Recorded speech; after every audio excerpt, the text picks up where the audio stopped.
You better be listening to Sleazoids or I must break you. Me? What did you have? I don't understand. You explain before you explode. Blast to this random stick here. Burn it out. I'm completely in a poem. His lordship is a paranoid schizophrenic. Paranoid schizophrenic. But he's a gurney. 100 years ago, there was a series of murders so grisly. Some theorize that Jack the Ripper was a medical man. I believe that would also apply in this case. Human mutilations so meticulous. My brother didn't kill anybody. That an entire city was paralyzed in fear.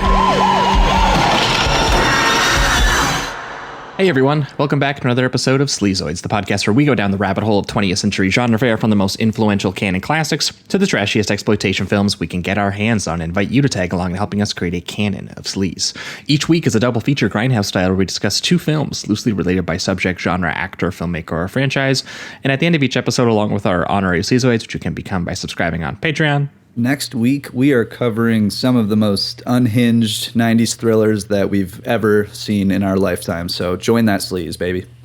That's right. We decide on all the official ratings and rankings for every film that we cover as well. Patreon subscribers also get an honor shout out and 2 bonus episodes every single month, which we are in our, I've already lost track, is it 6th, 7th year, something like that? Yeah. There's like 150 plus bonus episodes, as well as our bonus transmission series where we talk about new release genre films, and the January trash will soon be upon us. Yes. Everyone looks forward to the January bonus transmission when it eventually drops. Night swim, I'm coming for you.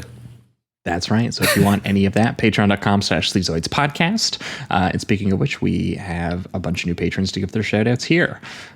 We had Ian Williams sign up at $5 a month. We had Nick Romano upgrade from $5 a month to $10 a month and is joining us for the monthly virtual screening, awesome. Which we always do on the last Thursday of any given month. And we're going to have some fun in 2024 here. We had LP Gartner sign up for at the annual tier, got an entire year of the show, which you can get a little bit of a monthly discounted rate if you sign up at that. We had North Strathdy sign up, John Eden, Omri Kernet, Sam Enstran, Eric Rapson, Henry Maloney, Juan Camacho, Tim Vigors, Max Parsons, David Nicholson, Brian DeFrancesco, Shan, who signed up for an entire year. Welcome back, Shan. I think that's our Discord patron, Altoid. Love that guy. Welcome. Mr. New Jersey himself.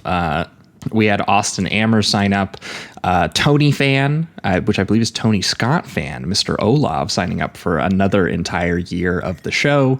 Hell yeah. We had Alistair Brown sign up, Anthony Cabrera, Jordan Bowles, who signed up for an entire year. A lot of people at the annual tier.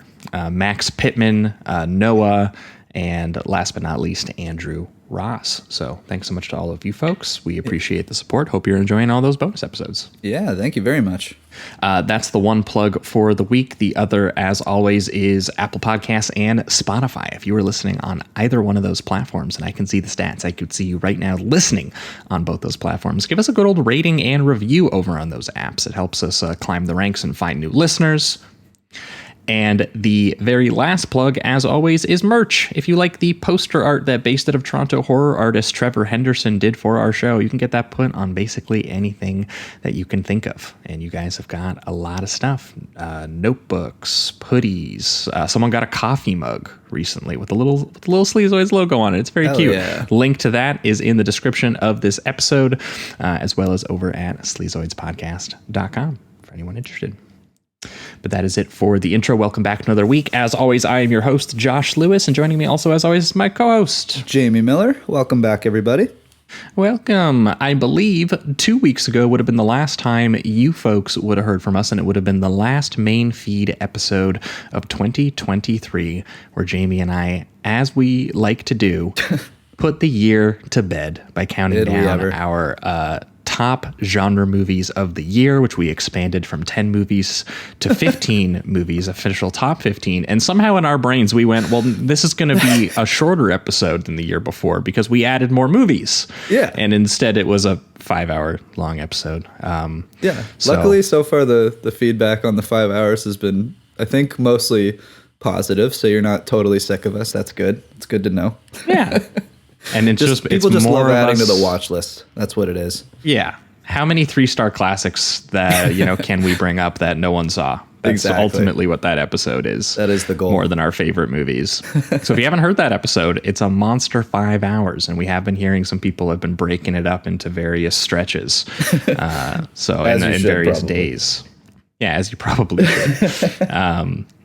But last week over on the Patreon feed, we were kicking off 2024, and we did so by declaring it the year of the lion. We talked about some lion exploitation eco-horror films with a double feature of Noel Marshall's family comedy about saving African wildlife turned notoriously irresponsible and accidental documentary snuff film. A little film called Roar from 1981. Tippi Hedren's in it, Melanie Griffith's in it, and a lot of lions that are nearly scalping them and killing them. Yeah, it is. It is wild. It is one of my favorite clusterfucks to ever be put on screen. It's just an absolute mess, but one of the most entertaining, irresponsible things I've ever seen. So it's great. Highly recommend. Yeah, and we paired that with Stephen Hopkins, the director of Predator 2, and screenwriter William Goldman, who wrote Butch Cassidy and the Sundance Kid, a collaboration you might not expect. We talked about them in 1996 teaming up on a very old-fashioned sort of studio colonial biographical drama film called The Ghost and the Darkness, starring Val Kilmer as a bridge engineer who, gets involved with some lions in Africa, and Michael Douglas shows up about 1 hour into the movie so that it can turn into an animal attack thriller horror film more akin to like Jaws if the shark was a lion. Yeah, he totally derails the film. It's like starring Val Kilmer and forcibly starring Michael Douglas as well, basically. But it's still got quite just because he was the producer and he was like, dude, what if I dressed like Crocodile Dundee and I shot a lion? Wouldn't that be such a cooler movie than Val Kilmer as Lawrence of Arabia? I'm the best hunter in the entire world. Yeah, it's kind of hilarious the way he derails it, but it's still a solid flick. Yeah, so lots of lion talk last week over patreon.com/Sleazoids podcast for anyone interested. But moving on to this week, we have the return of one of our favorite genre film fanatics. She's a freelance film writer for Film School Rejects and for CinemaScope magazine. She's also my now official Toronto Film Festival partner for all things genre related, and where this episode we're going to be talking about today was born, which I will let her get into. But that guest is Meg Shields. Meg, how you doing? Oh, I'm so good. I'm so good. Yeah. Good to hear. Do you remember where you pitched this episode? No. Will you tell me? Do you remember? I do. It was we were watching When Evil Lurks. Oh, hell and you yeah. said, a highlight. And I don't remember why. I don't remember why it came up, but you were just like, "Have you seen the movie where James Spader is like fighting Jack the Ripper or something?" And I was like, "No." Josh, sometimes when you're staring off into space, you just remember that someone made a movie where James Spader plays twins. That's all. It just floats into your mind. I don't need a reason. Yeah, I mean, I get it. Well, I mean, it's been a little while since we had you on. The last two times we've had you on, you very much switched it up on us. The first was extremely even keel than normal. That's right. It was some extremely bizarre 90s erotic thrillers. We talked Disclosure, in which Michael Douglas is confronted with the scary reality of Demi Moore having power in the workplace. And virtual reality. Yeah. And virtual reality. William Friedkin's Jade was, I think, the pairing where he managed to somehow sneak a wild car chase into like a sex worker serial killer procedural movie. Yeah, that's where it belongs. and then last year, I think it was the feel bad vibes snowy westerns, the Robert Mitchum variety with Track of the Cat, and then the basically Italian horror version of it with Cutthroats 9. Right. Yeah, it's great. Yeah, those were awesome. So you brought a lot of distinct and different vibes, and so tell us what is going on this week, and why did you pair these together? This is very serious business, Josh. I have no idea why you're laughing. I don't know why you paired these together. I can't think of it, having seen them. I wanted to talk about Jack's Back because there's 2 James Spaders, but then Jack's Back is a Jack the Ripper genre film, of which there are so many. And when I was like sprinting through my mind palace trying to think of the next best Jack the Ripper genre film, it was obviously The Ruling Class. And then in rewatching for this podcast, I realized that I've also accidentally double billed 2 asphyxiation movies. Like both of these films strongly revolve around strangulation, so you're welcome. Yeah. But yeah, on paper, this is a Jack the Ripper double bill. Also, just it's fun because the punchline of The Ruling Class is that Jack's back. And then you get to like dovetail perfectly into Jack's Back. Just like, it's true. I think it's a good double bill, and they're both excellent movies for extremely different reasons. And this is just a great excuse to watch both of them. Yeah, very, very different vibes going from 70s British like satirical comedy to more like the American 80s like jazzy neo-noir, you know. Interesting. We'll talk about it when we get there. It definitely hits me more as a giallo than a neo-noir, but I'm excited to unpack that later. I mean, yeah, I kind of see that, but you know, for me Manhunter is the reference point, which I guess has a little bit of giallo in it, so that synth and that saxophone, baby. The saxophone, you gotta love it. James Spader sweating it up. But yeah, very cool. So yeah, we are going Jack the Ripper, although it is very funny how long it takes The Ruling Class to get to Jack the Ripper. So it's going to be a long time before we start discussing Jack the Ripper, but I'm excited to talk about it. The best jokes are a long walk. The best jokes are a long walk. There's 2 hours before Jack the Ripper shows up, but I'm excited to talk about them because I would not have watched this movie. It wasn't high on my priority list anyway, and now I'm like, wow, what an insane movie. It is insane, yeah. Yeah, so no, let's it's do good. A movie everyone should see. So let's jump into it here. Let's kick things off with The Ruling Class. But we've always been Church of England. Peter O'Toole is Jack, the somewhat eccentric 14th Earl of Gurney. Alastair Sim as the failing Bishop Lambton. Arthur Lowe as Tucker, the far from perfect butler.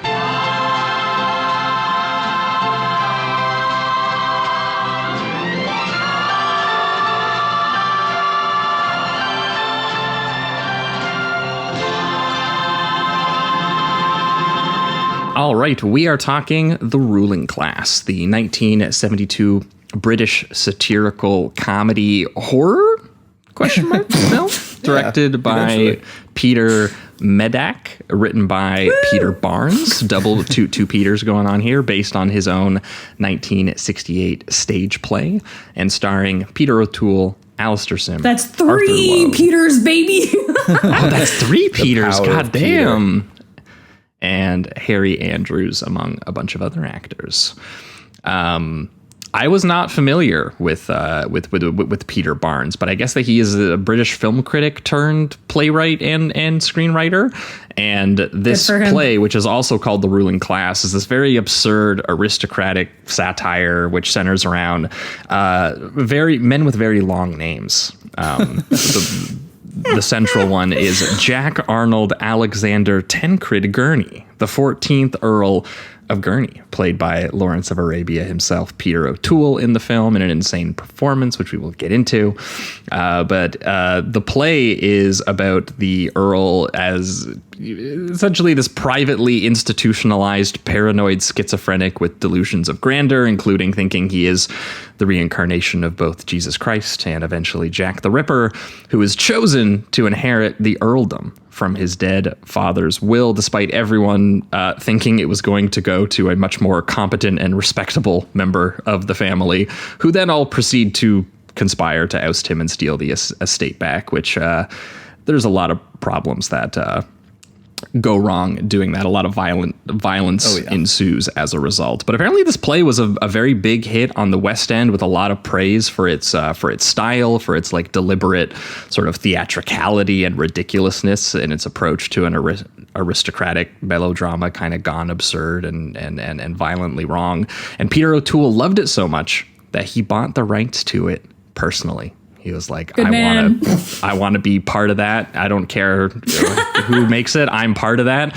And he met Mr. Peter Medak, the Hungarian director who would become well known for the 1980 George C. Scott starring horror film The Changeling, which is like a Canadian classic filmed kilometers away from me. Very, very good movie. Oh, cool. Yeah, and it's part of the George C. Scott trilogy on this show with Hardcore and Exorcist 3 of religious grandpas from the Midwest or I guess upstate New York in that case, just going detective mode. And eventually just screaming into the void.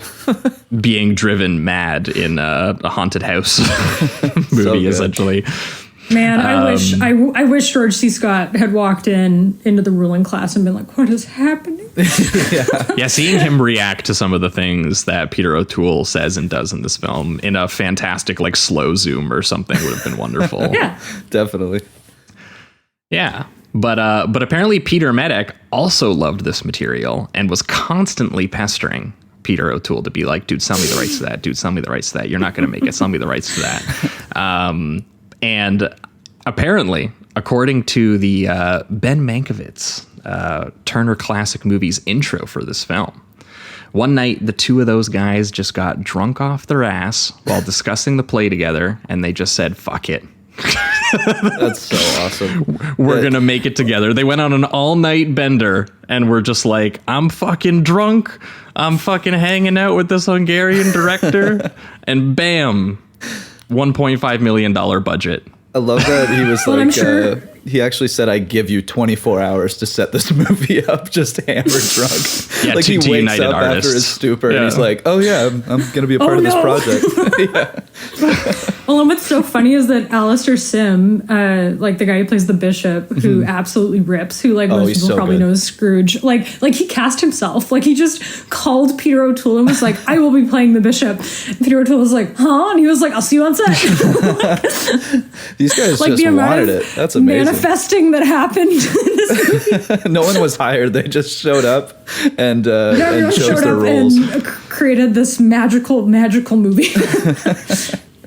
Yep. Oh my God. Yep. And this is something else, and it changes gears quite a few times throughout the films. It is pretty much centered on Peter O'Toole's very insane, very extreme physical performance that we'll get into. It's also 2.5 hours long, which I was not expecting when Meg picked it. And anytime a guest picks something over 90 minutes, they get a talking to about it. So this is the on-air talking to about this, but I'm just a little guy. You can't be mad at me.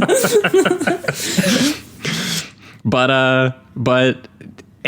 over the course of those 2.5 hours, there are some messy tonal shifts. There's a lot of staginess and dry and dry British humor, which we will talk about. Yes. This is one of those movies where you watch it by yourself and you kind of find yourself going, huh, Yeah.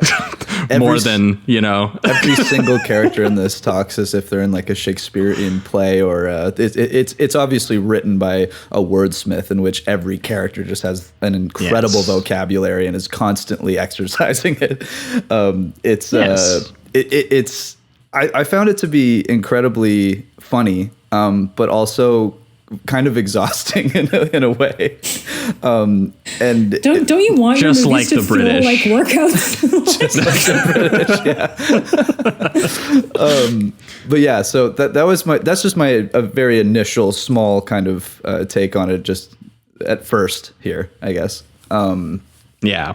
There's But a man, lot does this going thing go places. Yes. And by the end of it, you are like, starting in like a sort of like absurd sort of comedy of manners, kind of like class satire place, and then eventually exploding into like full on just like madness. Yes, like and psychological horror, ridiculousness. and it even gets abstract by the end of it. I mean, it starts to play with like the actual locations of where people are and where their mind is. It takes a little while to get there, but before that, we have a bunch of like random musical numbers that last anywhere between 10 seconds and 3 full minutes, and it's which is honestly the best duration, because every single time a musical number breaks out, you're terrified because you're like, we could be here for a while. Yeah, you don't know. Or, like, the unpredictability of how long the singing will last is very fun to me. It's true. Yeah.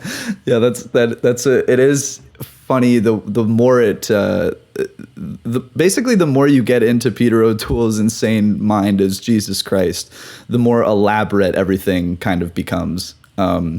It's not grounded by any means in the beginning, but because just it's such an insane performance, and even the introduction to him getting the estate is quite insane with his father doing what he does. But the opening where it literally just starts as like this like classy society like dinner party hosted by the 13th Earl of Gurney, who is his father, Ralph Douglas Christopher Alexander Gurney, played by Harry Andrews, and it's at this like very lavish manner, and he stands up and basically declares British aristocratic supremacy. He's right. like, we're gonna keep green the memory of England, the greatest empire the world has ever known, this teeming womb of privilege, this feudal state. He's really going in about, Britain is an ancient fortress and it's filled with royal blood, and we are going to protect this land and this ritual. Cue God Save the Queen coming in. Yeah. But he's very clearly in his actual home life pretty unhappy that despite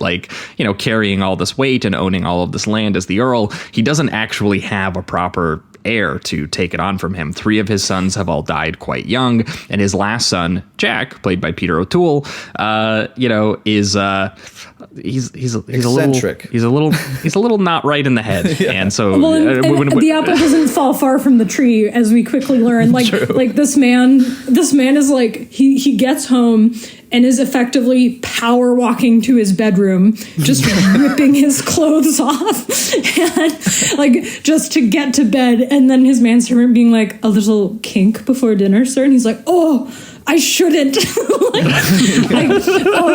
So fucking funny. Also, that actor, I can't remember his name, plays Woundwort in Watership Down, the scary ass fucking battle scarred rabbit that does a murder. Oh, okay. Oh shit. His voice triggers some part of my amygdala where I'm just like, oh boy, oh no. Imagine that character from Watership Down doing what this guy's about to do. yeah, putting on a tutu and autoerotically asphyxiating himself. That's great. Yeah, no, the best. But yeah, him just striding to the bedroom with purpose is such an after work mood. As much as he's high class, I'm like, yeah. I get it. I also love all the implications that he just does this all the time when the butler just starts very casually taking out the noose and adjusting it and just taking not the only instructions. That, he serves it to him on a silver platter. He's like, may I recommend I the silk tonight, sir? I will say, out of all of the kind of side characters, even though he has not a ton of dialogue, just his physical performance, how casually he's going through all this insane chaos and how drunk he's doing it the entire time. The butler is one of my favorite characters that just keeps popping up in every scene. The butler named Tucker, played by Arthur Lowe. I do think that when he eventually that's he gets revealed as the communist lated. It's a good conspiracy near the end. But I do like the moment, and sort of that carries throughout the entire film, where the butler walks in on his master in his his white tutu, his cocked hat. He's clearly fantasizing about being at some various important historical figures execution or something, and accidentally kicks his ladder and ends up actually hanging himself. He's like, how could this have happened? What a freak accident. But the butler comes in and sees him swinging back and forth, having hanged himself in his tutu and holding his sword and everything, and he just chugs the scotch or whiskey that was meant for him, and that starts this whole thing where the butler just progressively gets more drunk throughout the entire movie because he's just watching these rich people just be insane, and that's how he handles it. It's the knife twist a bit later where the bishop is totally unbothered by the kink, but very concerned about them burying him in a chapel because they think he committed suicide, and everyone's like, oh no, it was an accident. Did you see how he was dressed? next. Yeah, all the hysterical bickering immediately among the family members is very funny because the bishop, as we mentioned, Alistair Sim, yes, freaking out about whether he can be, he can't be buried in consecrated ground. He committed suicide. Meanwhile, his half brother Charles, played by William Mervyn, and his wife Claire, played by Coral Brown, are trying to argue whether it even counts as suicide because he clearly was just sexually pleasuring himself. Alistair Sim is so fucking funny because he's like, tutu, like he's slow on the upkeep. Yeah. Oh, it's so funny. And I like that the wife is like, well, you did say he was a bit artistic, no, he's like, don't call my brother artistic. They're appalled by that. Yeah. I also, dude, Alistair Sim in general is just, I think honestly I've only seen him in A Christmas Carol, but he's incredible in it. And I love that a lot of that delivery, it must be something that he did, kind of a signature thing that he was doing it with his delivery, because his like stutter, his nervous stutter that he does adds so much character and so much, it's so honestly good. Comedy eventually to his, just his he's so unsure about everything that's going on. He's trying to stay pure in the eyes of God and all of that. And his family is clearly doing things that are, immoral in his eyes and probably everyone else's as well. But just his nervousness and his stutter is fantastic. I love his physical performance. Yeah. He's definitely overwhelmed by the sort of messiness of the family drama, which gets exacerbated by the contents of the will actually getting read, which to all of their shock is, well, first of all, £30,000 to my butler, which results in a goofy little cigar chomping musical number from the first butler, of many. Yeah. Yes. A bunch more of his money to charity, which pisses them all off. And then the rest, including the estate and the earlship, to his beloved paranoid schizophrenic son, Jack Arnold Alexander, who is now officially the 14th Earl and is Peter O'Toole walking into the room as Jesus of Nazareth, full brown sandals and robe drip, the long blonde flowing wig, various long-winded, diluted monologue sermons that he is delivering as if he were Christ himself. And constantly, every single time he's on screen, these monologues are insane. They're pretty incredibly delivered. Yeah, you can see why Peter O'Toole saw the stage play and was like, I'm just going to get to flex on all of these various hilarious monologues where I am clearly an insane person. Absolutely. There's also that great throwaway comment during the will reading where the family finds out that Jack's going to get everything, where they say, well, he obviously let his personal feelings get ahead of his duty to his family, like meeting the dead dad. I feel it's such a British joke, of these contradictory, on the nose things, but I love to go, Yeah. One of my favorites was in the scene too. It's right before Peter O'Toole's being introduced and the butler comes back in. And it almost seems like when he leaves all happy and giddy about, actually getting some bonus money for the things that he's been doing for so many years. He comes in and he just breaks an expensive vase and is already chomping on a cigar and he announces him. And I just love that that's how he gets the attention of people. He's just immediately gives no fucks. Yeah, exactly. Immediately. There's so no many great shots period. of him just walking around in the background too, at first trying to get their attention before doing that. Yeah, it's great. And this there's not a ton of camera work that I thought was exceptional. There are some great moments, though, that I think are really incredible. There is one in the beginning that we missed or just didn't mention. That was when the dad is doing his speech about being in the powerful group and everything. They have this cool kind of close-up between all of the candles within the table of the long table with all the men on the sides. I thought was pretty nice. And then there's this one when Peter O'Toole comes in and he's individually seeing these family members for the first time in a long time, it seems, and they do a POV and introduce them each one by one as the camera kind of pans over to each one. I thought that was kind of neat. And there's a couple later that are really awesome, especially when it transitions into the horror stuff, but I'll save that for now. Yeah. No, you can tell that Peter Medak is coming into this and he is translating a lot of blocking that was done for a stage. Yeah.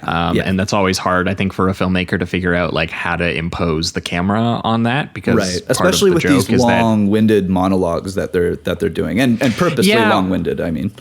And where so much of it is that you want to see the reactions from the other characters. You want to hold these wider shots where you can see the physicality of everyone in the room, because that's how it was originally written to be enjoyed, right? So there's part of that definitely has an effect on this, which is not to say that it's not like cinematic at all. There's definitely some choices made. There's definitely some great angled shots. I do like a lot of the shots of Peter O'Toole, like when he's up on the wall on the cross. Definitely. One, because it's a great gag.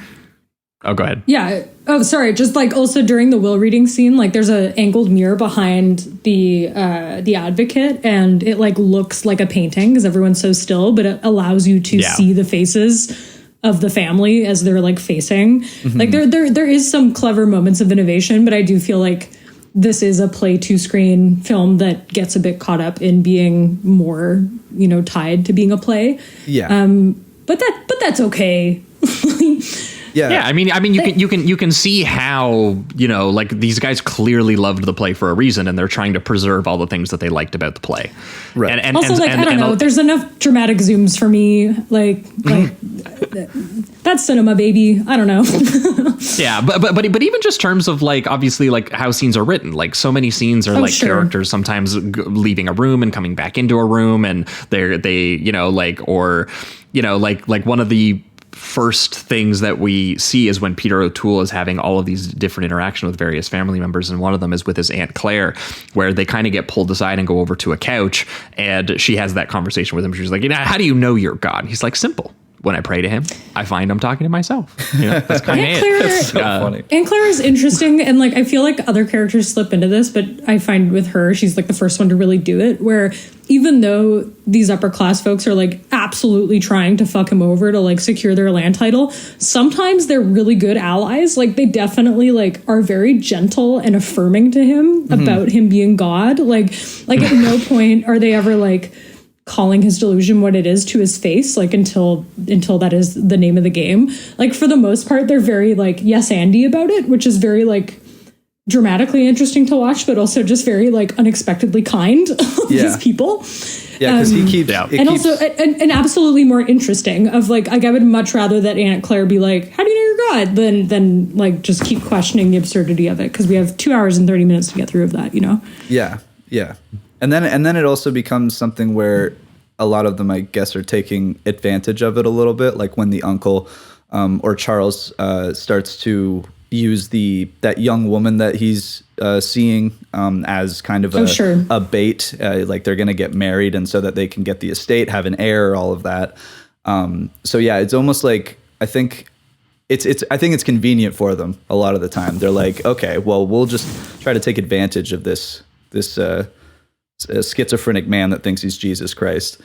But also obviously that they're annoyed. We can all agree that the biggest ally is Tucker, because Tucker doesn't like the upper classes, but he knows an outsider when he sees one. Mm-hmm. Yeah, well, I mean, that's why I think it's funny because like the doctor is obviously the most like, I guess, aware of his actual situation, and is kind of like, it's a delusion of grandeur, but it is, for the most part, it's kind of a harmless one. So we just kind of play into it a little bit, and we'll figure out our way around it. Maybe we'll get him cured out of it, at some point. I do like the detail that the doctor suggested it was triggered because, you can't forget that, he was rejected by his mother at the age of 11. He was sent away alone into a primitive community of licensed bullies and pederasts. He's like, you mean he went to public school? He's like, yes. That is what triggered this seismic event. But the butler is definitely the one who he's like, yeah, he's a nutcase, but all of these rich knobs and privileged arseholes, can't afford to be bonkers. They're all living in a bit of a dream world, aren't they? Yeah. So whatever. Well, I think Tucker also like. I think his alliance with Jack when he thinks he's God, but not just God, specifically the New Testament God, is so pointed because New Testament God is like very groovy and love forward, and True. As the uncle calls him, a bullshit. Like, so Tucker's basically like, of all of the personalities you could have manifested, I'm most down to clown for New Testament bullshit free love God. Like, absolutely. True. Tucker's that guy who goes to party and was like, Jesus was a socialist, by the way. Yeah, that's the like one of the gags of this film, and to be later bait and switched. But like, I mean, the larger joke of this film being that the best version of Jack when he is the God of love earnestly, the way that, you know, neo-Baptist could only wish to be, is incredibly inconvenient for upper-class aristocratic British society. Yes. They would much rather have a psycho reactionary, and he would fit a lot more into their to their plans and to their ideas. Yes. And I do like, though, that they still they don't stray away from, you know, kind of the insanity of the situation and the egotism that comes from it as well. Thinking you're Jesus Christ. Like, I think at one point after he does I think it's one of the initial musical numbers where the help starts to break into the choreography with him for a short period of time. And then that same help, he's trying to force them into being like, call him their God and everything like that. And he's so aggressive about it that he eventually like runs them out of the mansion, essentially, like down the incredibly long driveway that they have and everything. And they're just kind of yelling and screaming as they're running out of the house. Yes, I do love when he says "in the year of me." I think that's very cute and fun. Yeah, that's good. There's a lot of great eccentric behavior. Oh yeah, he's the driver of the gravy train. Choo choo. Oh so yeah, or just when they're doing like when the family's kind of having dialogue about whatever. Usually it is about Peter O'Toole, but he'll just be in the background sometimes, just hanging on the cross, like he's super comfy, just like that's where he belongs. It's, just napping. Yeah, every once in a while, a character will walk into the room and be like, "Oh, there he is! What the fuck?" Yeah. It is very funny to just see him like linger there in the background. Because most people are kind of just amused by it. It really is Charles, his uncle, who was expecting to be the one to take over the estate because he's actually competent. He's actually like, you know, kind of like a right-wing lord. He's like, I make more sense for this position than my insane son who wants to spread love and hope. Yeah, and his like cousin, so he's the one who really is. Sorry, go ahead. His cousin seems to kind of like him eventually, like Dimsdale. Yeah. I love Dimsdale. I will say Dimsdale. He's his introduced delivery, by unironically saying "mummy" all the time. Oh yeah, amazing, incredible. His incredibly over the top posh British delivery is so good, and it's just it comes off like so proper and hoity-toity that it's just funny every single time he delivers anything. And he actually gets to the point where he's warning Peter O'Toole about kind of the schemes that are coming his way, and of course, just because Peter won't listen, he's God, that kind of results in some funny things too. But yeah, he's trying to help him at a certain point, you know. Yeah, no, Dimsdale for president. I love Dimsdale. He's the best. He's very funny. But the family is really bothered at the idea that the guy who's now in charge is very clearly a nut. They're like, he's a lunatic, he's fucking bonkers, he's out of his fucking mind. We don't care what his doctor says. You know, he's leftist. Like, oh no. True. But that is why he's bonkers, right? That's the whole, you know, the doctor is saying, you know, you should just let him play this out because maybe he'll get a dose of reality, which I think he does quite literally mean that, like, you know, he'll see that in order to run an earldom, you can't be, you know, you can't be socialist Jesus. That doesn't really make much sense, man. It's not really, you know, you're going to come up with some problems there. But due to the fact that his father only ever kept him in private care, so there's no public records of this madness, you know, Charles needs to get him legally declared insane and incompetent, and thus beginning the kind of ruling class power games and plots and schemes that we're going to kind of see throughout the film. Right. Which you really wouldn't think would be that difficult of a task, considering the amount of Peter O'Toole behavior that we're seeing on the screen. Oh yeah, where he's changing his name. I like when he signs the one they're like, dude, just sign over all of your shit to me, and he just signs it Mycroft Holmes. And they're just like, yep, you know, that's my I don't go by Jack. I go by God. I go by JC. I go by Bert. I go by Bernie. You know, any of these various names. One of my favorites is when he's trying to validate that he is God again, and he's like, well, then perform a miracle. And so he says that he's going to lift a table, and he acts as if he does, and no one, you know, validates that except for Tucker, the butler, who's like, I saw it. That he saw it. Miracle. Yeah. And so it's like that one person that validates him so he can continue the delusion. I thought that was very funny. I liked that scene a lot. We love Tucker. I also like Tucker yes-anded. So good. When he asks Tucker to bring him the Earl's crown and like fur cape, and he just says, "Now burn it."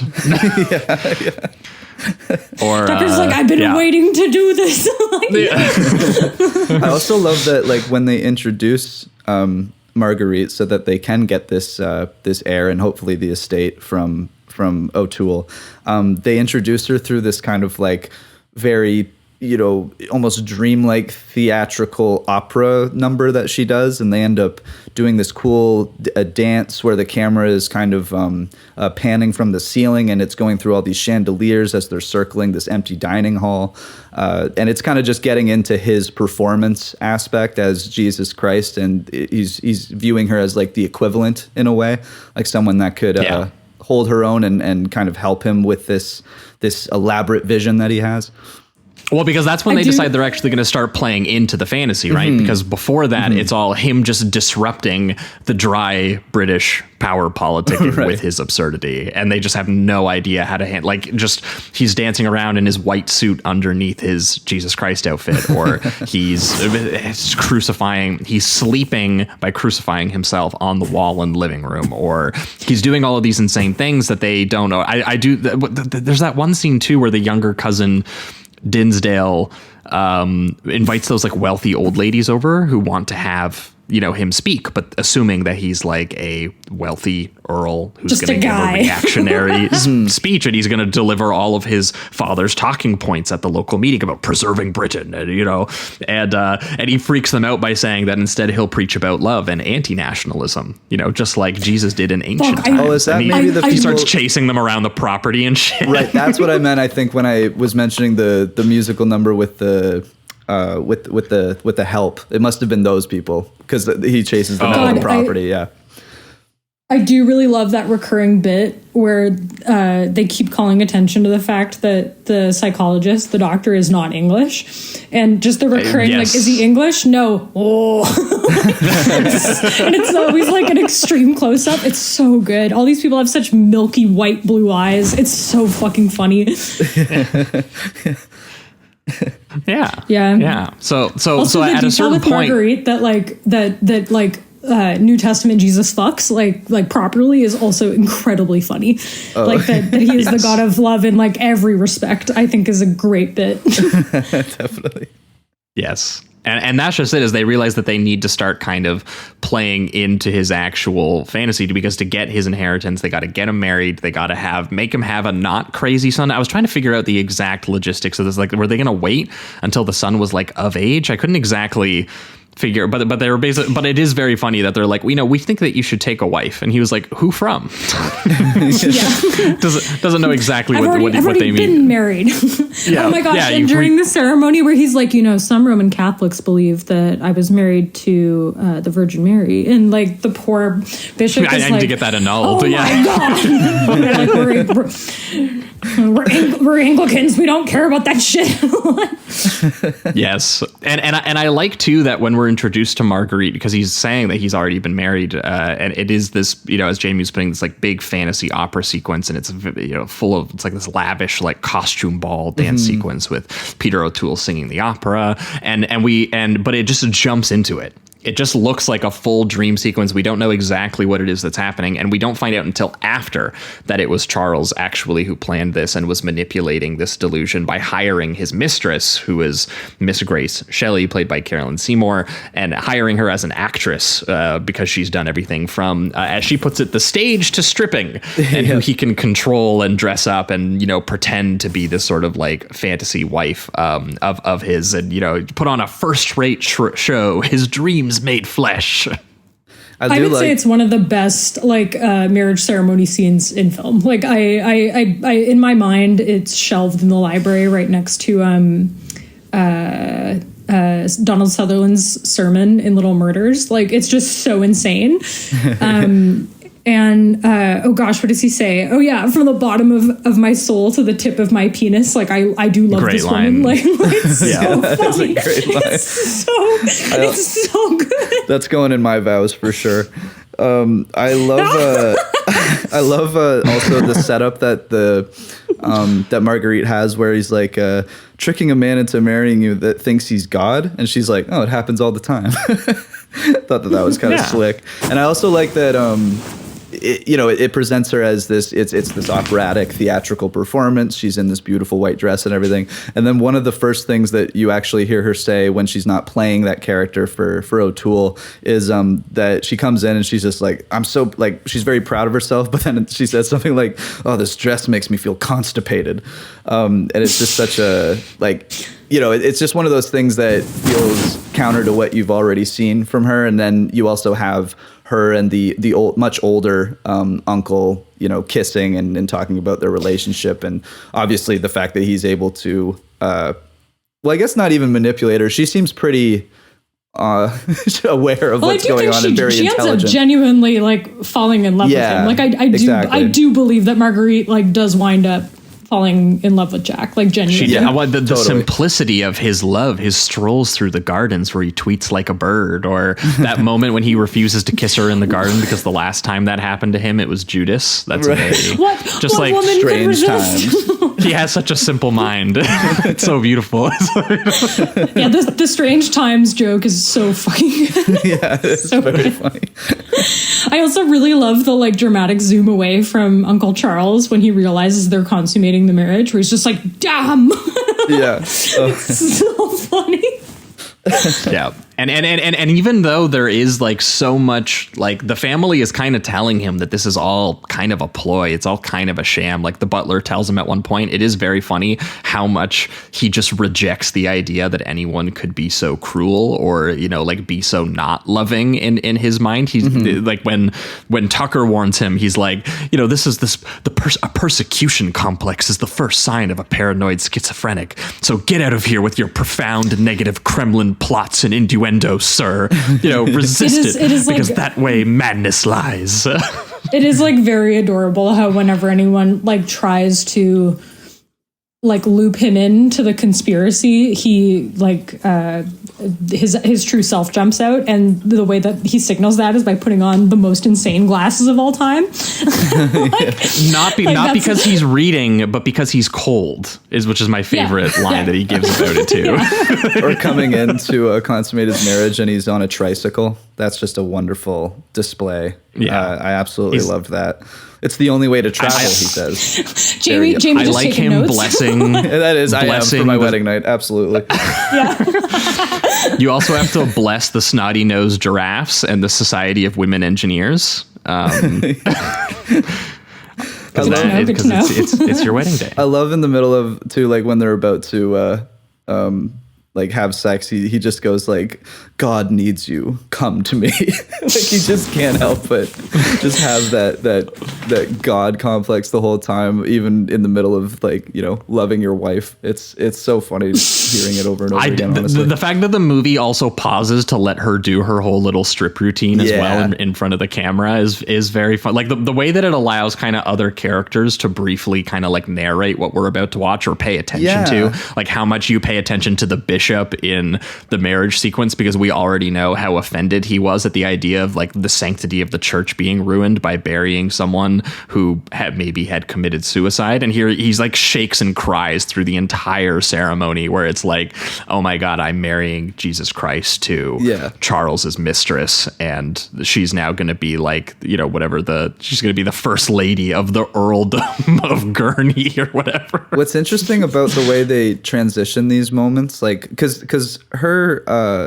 monologue has kind of a music and rhythm to it before. Does it not, when she's explaining everything to the camera right before they have sex for the marriage? It's a I don't know what you would call it, but like it's backed by like a very upbeat, jazzy kind of number. And what's interesting is when they do these musical numbers, a lot of the time there's not like a transitional cut or anything that goes from like the kind of dreamscape of a musical number that it usually goes to. It's like in a musical, a lot of the time when they do a musical number, it's almost like this is a compact, almost dream that's outside of the logic of some of the rest of the film. Whereas this one, they constantly just have the musical number, but then within the same shot, have the rest of the characters like come in and start doing normal dialogue. And I found that to be interesting. It feels like it's just one messy world all meshed together in a way. Well, that's what Tucker said. Tucker said the rich and the wealthy and the aristocrats, they live in a dream world where they can just do whatever they want. That's right. You know, and what's so funny is that, like, obviously, this is all so absurd and it's also ridiculous, and you can't help but laugh at like the physical gags, some of which are so ridiculous they almost feel like Monty Python sketches at times. It's insane that like I never think of Peter O'Toole as being a physical actor because he's like 90% leg, but the amount of like his physical performance is nuts. Like when he's Jesus, he looks really uncanny, and it's because he looks like a painted wooden crucifix, of white Jesus, of like Euro white Jesus. Like he looks like a Raphael. He's even got the caked on makeup and everything too. Yeah, he looks like that figurine his that your old like grandmother contoured has. To look. Yeah, his face is like contoured to look like it was carved out of wood.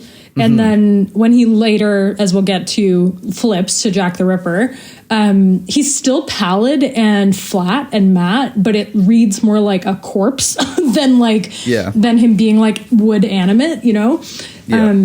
But yeah, there's like some group shots where it's just Peter O'Toole looking buck wild next to everyone else. It's great. There was one specific physical shot where they do a freeze frame, and I honestly thought, like, unless they had a mat laid down, Peter O'Toole was breaking an ankle or something like that. I can't remember the context of it, but he's sitting on the cross, and then he just jumps off of it, and he gains like 30 feet up into the air, and then they do a freeze frame and cut to the next. I think that was a real stunt. He did that one, and then he also did the horseback riding, where he's like at a full gallop because he I think he kept horses or something and like really wanted to do a full gallop. But that man has hollow bones. I swear he's built like a bird. When I saw that and they freeze framed it, I was like, maybe he did hurt himself because they didn't show the landing at all. Alcohol is a powerful drug. Who knows? He just folds like an accordion and springs back up. That's what I was imagining with that height. He gets air. It is wild. Yeah. Oh, one of my favorite jokes successfully when they're because this is when they're trying, like, the doctor is starting to do some like tests on him, and he does the ink blot tests, and he just keeps saying that everything reminds him of God because he can't help but think of himself, and then he's just like, okay, well, if not God, then what? He's like, an ink blot. He just can't think of anything else. That was a great dry joke. I loved. Yeah, well, because at a certain point they've got him the wife. He has a child on the way with her, but they, I guess, are still growing impatient, and they can't even wait for the child. And they're being like, we still need to, the psychotherapist, I think, wants to keep trying to cure him of his delusion and puts him through a series of tests around the house. I loved the lie detector test part because there's just one employee where he's just like, he straps into the lie detector and they go, they ask if he's God, and he says no, and everyone's like, whoa, he said no. But then the machine goes nuts, and you just have one guy in the back go, by God, he's lying. he is God. And they try to do at one point madness exposure therapy as well by introducing him to a guy who refers to himself as the high voltage Messiah, electric Christ, that is born from electroshock therapy, who also thinks he's God.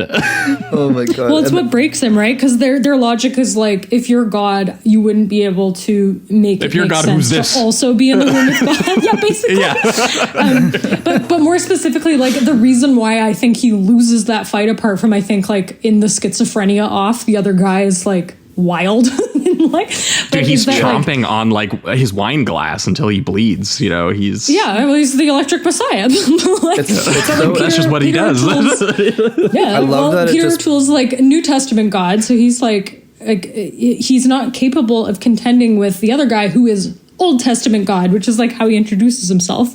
Yeah. I think it's such a like checkmate, because I'm sure that it's crunchy that he is specifically New Testament God, and like leftist whatever bullshit New Testament God, and then to bring Old Testament God into the room, such as he is like such a good fucking like mic drop. I don't know, so good. And then to equal out it's just the battle of delusions at that point. And because the guy is so convincingly, the electric Messiah, O'Toole's Jesus Christ just gives into it. So they start to like, he's acting as if he has these lightning dark force powers essentially. And I'll burn you to a crispy noodle, laddie. and O'Toole is like fighting it at first, but then the image actually appears as if the lightning is coming out of his hands, and O'Toole is getting he's vaulting him to death while a gorilla in a top hat comes in and picks him up and like hurls him down the stairs. What a sequence. It was already, I gotta say, it was already just chaotic and absurd enough where you have the electric Messiah and lightning's going off and they're having a battle of the schizos and stuff. And then all of a sudden you also have a fucking gorilla with a top hat and a tuxedo just wrestling O'Toole. It's just, oh my God. They even have an amazing shot before you never see this gorilla again, where it kind of just turns to O'Toole in the doorway as well. And then it cuts away. It was magical. I will say that. Yeah, and all they successfully it is what do breaks him, right? Well, it breaks him down and like leaves the door open a crack, like, and because the door gets left open a crack, something comes in. Yeah. But that's what's so. It is what's really funny about the whole thing is they go, we've cured him, and all they cure him of is believing in a world of love. And at one point, the guy, like the psychotherapist, literally goes, "This world fucking sucks, dude. Look at all this fight." He just starts bringing out like all this horrible shit and making him question his identity, and finally revert back into Jack. As we know, he violently rejects his real name, only calls himself Jesus. And so, the psychotherapist goes, if he ever chooses to go by Jack, then you'll know that he's on the road back to insanity. And, he is going, my name's Jack, I'm Jack, hallelujah, and he's a bit more normal in appearance, but he seems a little unstable, and they can't figure out exactly why. Charles kind of gets fed up and like, oh, sorry, you can finish.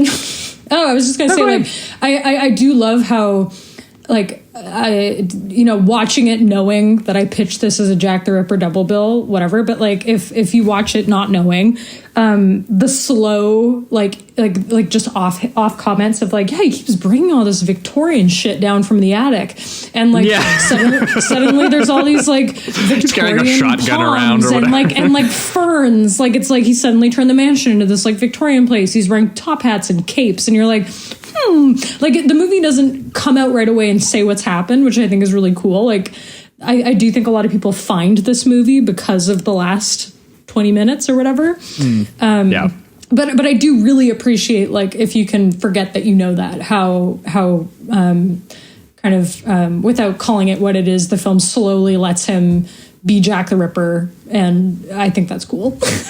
Yeah, well, and because part of the critique that's obviously happening here is, or part of the sort of satire, I guess, that's happening here is that he seems a little strange, but he does fit more in with the family as Jack the Ripper, and so that's why they don't reveal it to you right away. It is, it's a very good joke, but it really does start as like, he recalls his old school days, and with the guy who's checking on if he's insane or not, and that they both went to the same public school, and which is, the schools are just as much a weapon to the wealthy as like the church is. And so when he starts doing all of his like reactionary sort of patriotism, he's ranting against anarchy and homosexuality, he's deemed back to being a perfectly normal lord. This is just fine. This is just how, this is Jack. This is just Jack. This is who Jack is. And, the fact that he is, well, even when murders are happening around him, they're like, that's normal for upper class, like just a normal upper class scandal. Like, thankfully, he's not communist. God forbid. Yep. So a psycho serial killer and a wealthy Brit, they're the same thing. This is a Venn diagram. This is a circle situation. Look, it's very, very incisive class commentary, actually. Yeah, but I do love that it's like not like as a result, it takes you kind of a minute to be like, oh yeah, he is just kind of normal. He's just blending back in. And it's as soon as he's alone, when he's like, this is 1888, isn't it? I will say there is one sure sign when all the family walks in and he's just holding a gun that is just pointing it all at them and then shoots an empty at the doctor, I think it is. Yeah. I'm like, okay, no, dude, that's just Lord behavior. Yeah, come on, man. True. They're out hunting the next day. You're right. He's just practicing. I agree. Yeah, no, there's nothing peculiar about that. You know, it's when he starts being like, I'm Jack from hell. I'm not the good shepherd or the prince of peace, you know, and he does start doing an entire like public campaign and his platform is just fear. Yeah. He's just like, you know what? We should hang more people. More people should be afraid of the state Bring back killing. The death penalty. Yeah. He sings a song briefly about disconnecting bones. People are like, what and a guy. everyone's like, yeah, great idea. All of a sudden, his aunt is incestuously attracted to him. She's like, I wonder what this is all about. Oh man, though. So her being attracted to him obviously triggers the Jack the Ripper impulse to kill anyone that makes you horny. And so he kills her, leading to my favorite joke in this movie, which is the butler coming across her dead body. And you think it's going to be like a normal finding a body reaction, but he just screams, one less. It's just one less of these assholes. Oh my God. It gets me every time. It's so fucking funny. I like all the moments too when he's, she's, becoming attracted to him because, not knowing it's because he's more of a cutthroat monster in a nice suit now. But he also starts like talking dirty to her and he's just being like very sensually. He's like gangrene. Gut slime. Yeah, flesh, Just the filthiest shit. Bloody membrane, tender flesh, just going on. He's just like, I don't really know if this is like, whatever, take me, Jack, make me immortal. He just guts her in the street. Yeah, and I have to say too, that transition from like walking from the room into the street is really, really cool. I thought that was awesome. Yes. And then when they start to do like this, after he stabs her, it becomes, his fantasy of like being on the cobblestones, being magically like transported to Jack the Ripper time when actually he's just like knifing his aunt in like the living room or the bedroom. Yeah. Or whatever. And they start doing reality just starts fully falling apart at this point in terms of like even camera logic. Like we'll get to the final scene, but like even, 180 rules are just like, fuck it. Yeah. Like it's all gone. Yeah, it's properly disorienting just because you're getting in that mindset of him being completely unaware of where he really is. And I think they did a great job just teleporting through time. Yeah, I think good. To be honest, out of all of the kind of the transitions between what they're doing with the musical numbers and other things in the first, I guess, 2 hours of the film, I felt like when they were doing these horror transitions, they were probably the smoothest of the bunch. I thought they were genuinely impressive. Yeah, I do feel like this film lulls you into like not a false sense of security because I would not call the first part of this movie secure, but I do think like it tricks you into a certain kind of logic, and then it does it for long enough that when it does ramp up, you're like you've been held hostage for long enough that you're down. Yeah, absolutely. Yeah. And they haven't introduced this kind of... I know it's kind of long, but I do think it's for a reason. Yeah, and I will say, like, I think they, to be 2 hours into this, and they are still introducing kind of new kind of styles in a way, I think is very impressive. And it does make your brain reset a little bit from what you've been previously watching for the first, like, hour and 45. Because the last 30 minutes, 45 minutes does feel like a true part two. It does feel like a true transition into something else. Well, yeah, because we've been enjoying. We've actually been having an intermission or something.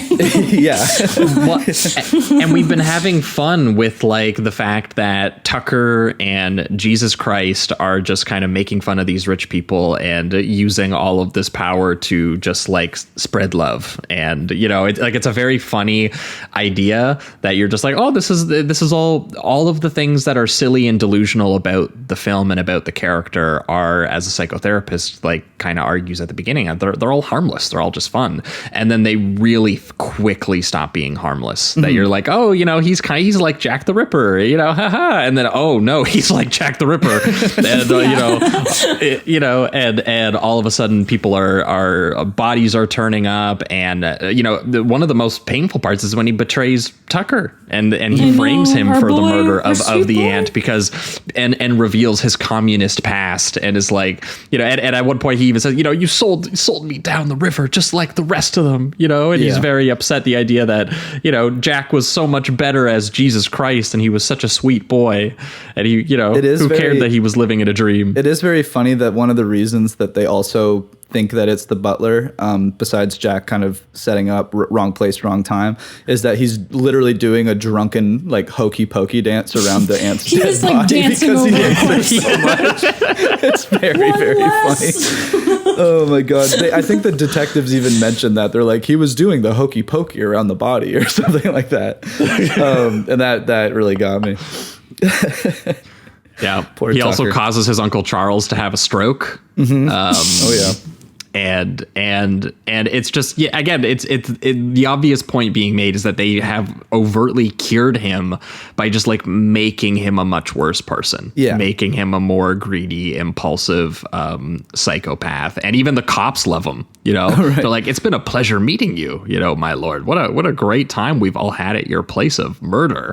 And they still do find a couple ways of giving that like that physical comedy aspect, like when they do the cane sword fight between him and the doctor. Oh my God. And they It's go so from good. like, it's great. They go from the living room to the very top of the roof balcony at the center of the mansion, right back down to the living room again, and they're continuing dialogue as they're doing it. It's really funny the way that they transition such a long distance, but with like the same conversation going on. It's very comedic. Yeah, and the doctor comes to the realization, you know, unpleasant as he is technically just normal for an upper class figure now.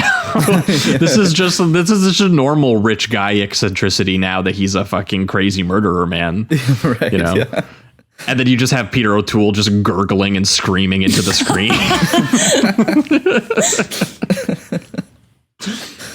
Of course, leading to the great final image of the film, which I think is spectacular, which is him assuming his place at the House of Lords that his father used to have, while all the old members of the family are either like now like abused or they're institutionalized, and he just delivers this insane and evil speech that everyone applauds, because unlike his message of love as Christ that everyone rejected and was like, you're a delusional crazy man, when he goes up there and he says that he's going to cure immorality and anarchy in the country by bringing back tortures and hanging and treating all criminals like animals, everyone is just like, wow.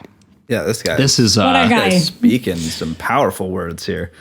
Yeah, and he even says, and I love too that he's like, I was worried to stand up here, my lords, but you know, I've realized listening to you, this is where I belong. You know, I will teach you how to be strong. Such a bad job at punishing the country, so here I am. Yep, there's no love without fear.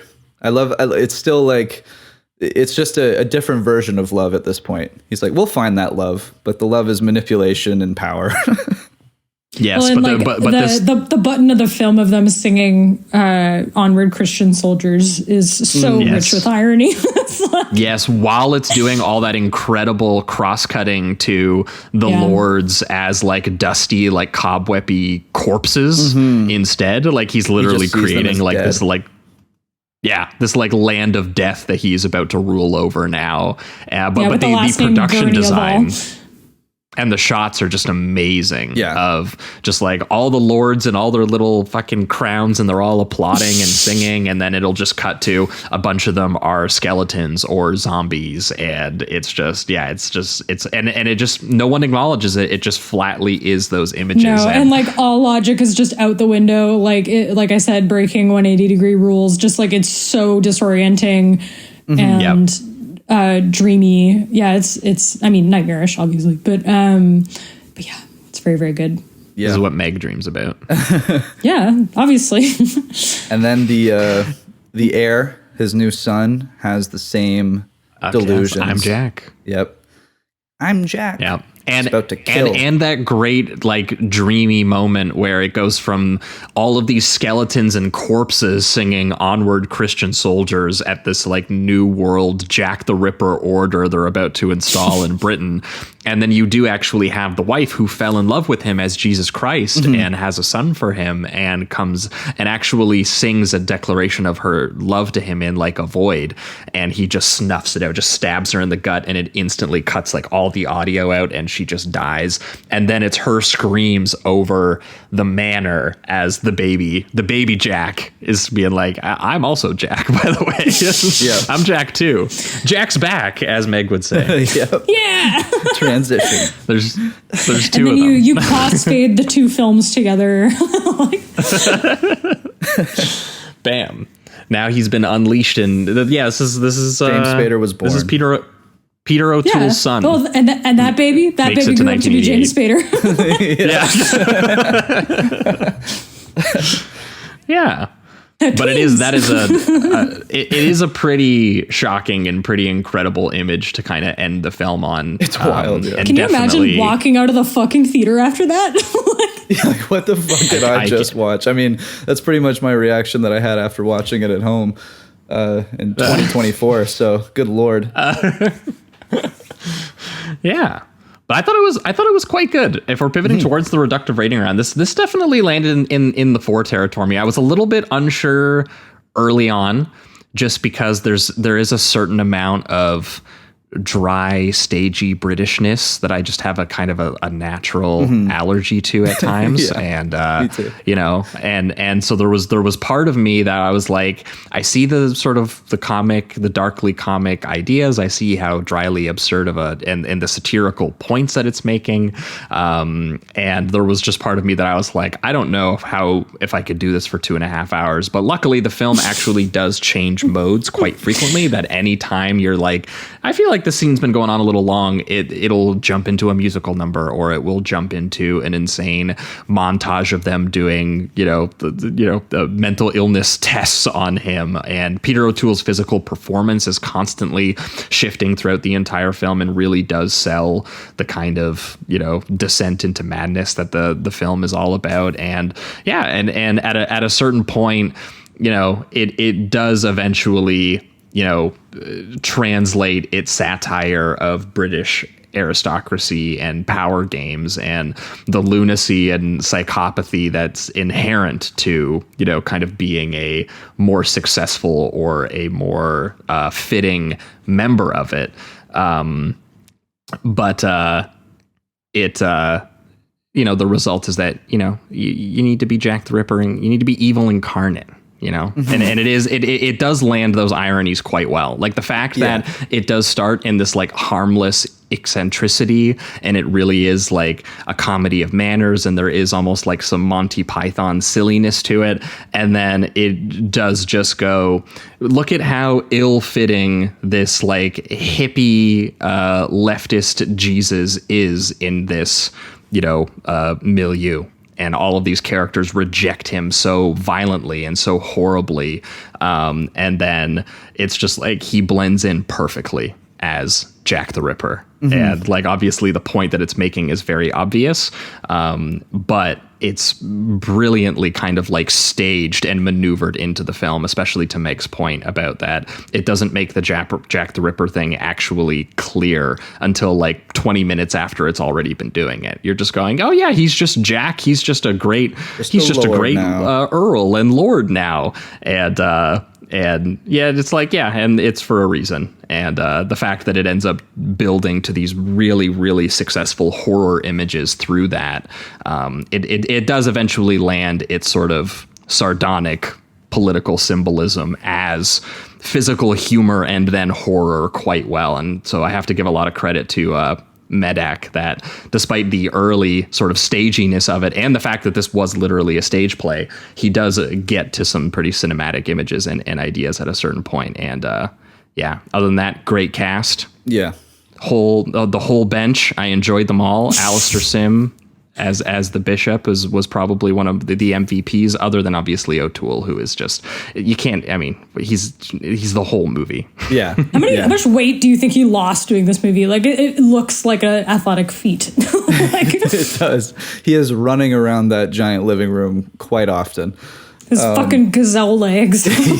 Also, what was the wig budget? It's like $0. $0. Yeah, that wig is so bad. This film has the worst fucking wigs I've ever seen, It's which so honestly funny. is like if you needed another reason to watch this movie, it has the worst wigs. They're It is. so It bad. almost seems like kind of part of it that his wig is so uncanny, in a way, because Yes. it's so. Yes, it does look like a wig you would put on a statue. Yeah, totally. So I think right now I'm into like very, very strong 3 territory. I really did like it. I just while I was watching it, it was hard for me to totally get on its wavelength because of a lot of the very harsh transitions. Speaking to you guys about it, it made me realize how funny it really is. I think I spent a lot of time taking in the jokes, kind of thinking that's very funny, but then all of the chaos of the film itself would stop me from really engaging with it sometimes, or just letting myself laugh, because I'm also figuring out exactly what they're doing stylistically and all these, like I said, strange transitions and all of that. But I mean, the performances are unbelievable. Peter O'Toole is just firing on all cylinders. This guy is, he goes from the delusional, very comedic Jesus Christ to kind of a very scary figure as Jack the Ripper. I think the film in that transitional period is fantastic. Once it hits the kind of more the horror stuff, still mixed with some of the comedy and the physical gags, I think it really, really shines. And it's not like Medak has a lot to do here. He has a lot to juggle.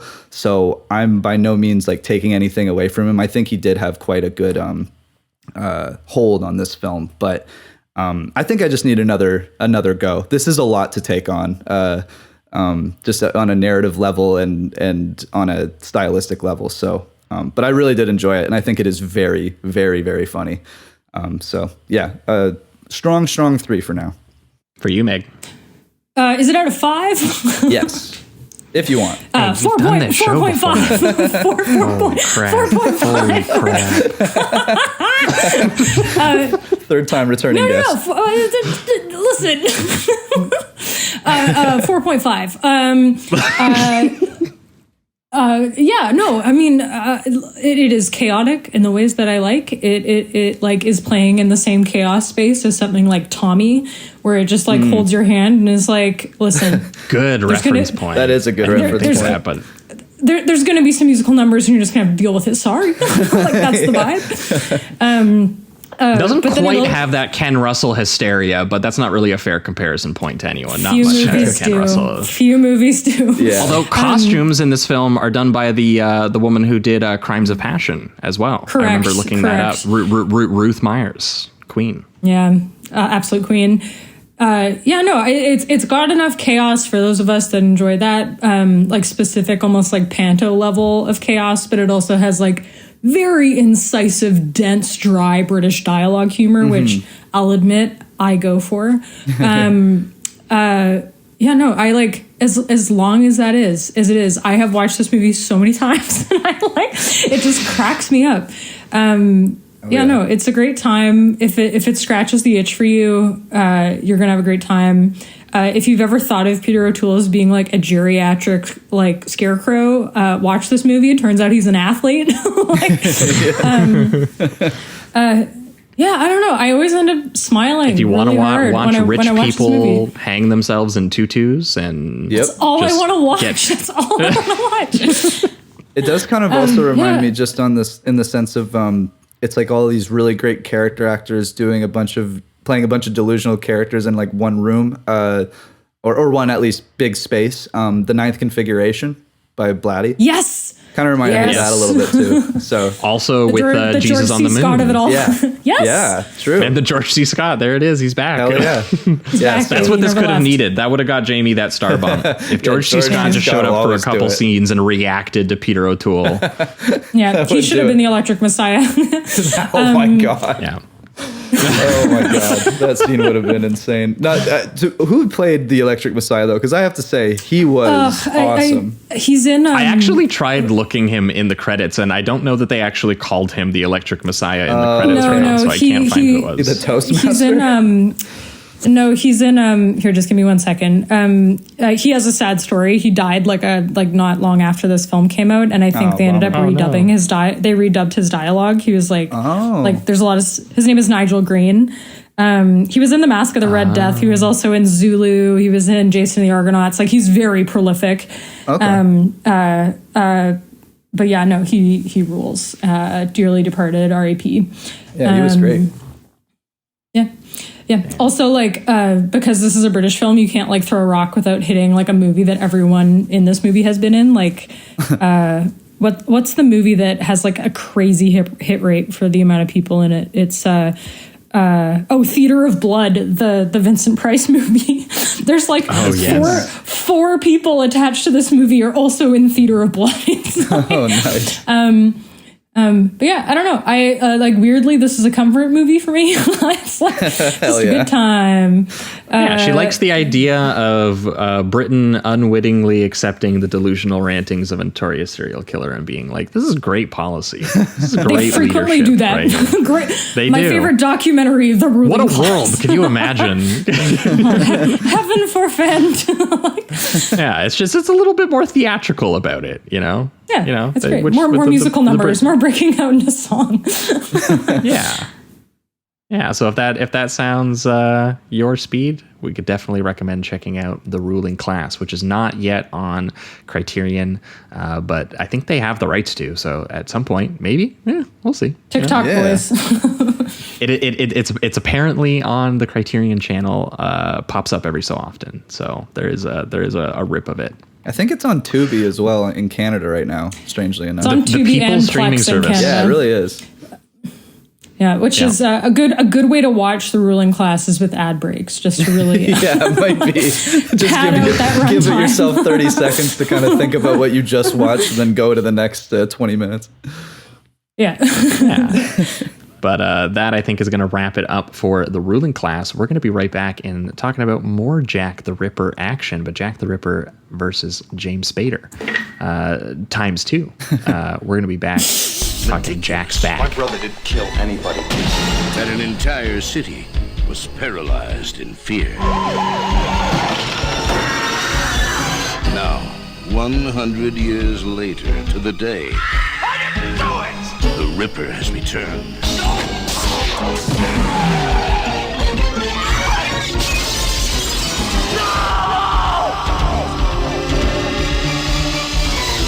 Jack's back. All right, we are back, and we are talking Jack's back. Jack is also back. He's right. here with us. That's right. We're talking the 1988 American serial killer neo-noir thriller Giallo, according to Meg. We'll hear this argument out. Written and directed by first-time writer-director Rowdy Herington, starring That's how you know it's Spader, good. Cynthia Gibb, Jim Haney, and Robert Picardo. This is actually our first time talking about Rowdy Herington on this show as well, though we will definitely be doing his huge sophomore film that came out only 1 year later in 1989, Roadhouse, later this year, whenever the remake. Not Jack's back again. No, we're gonna do this once a year.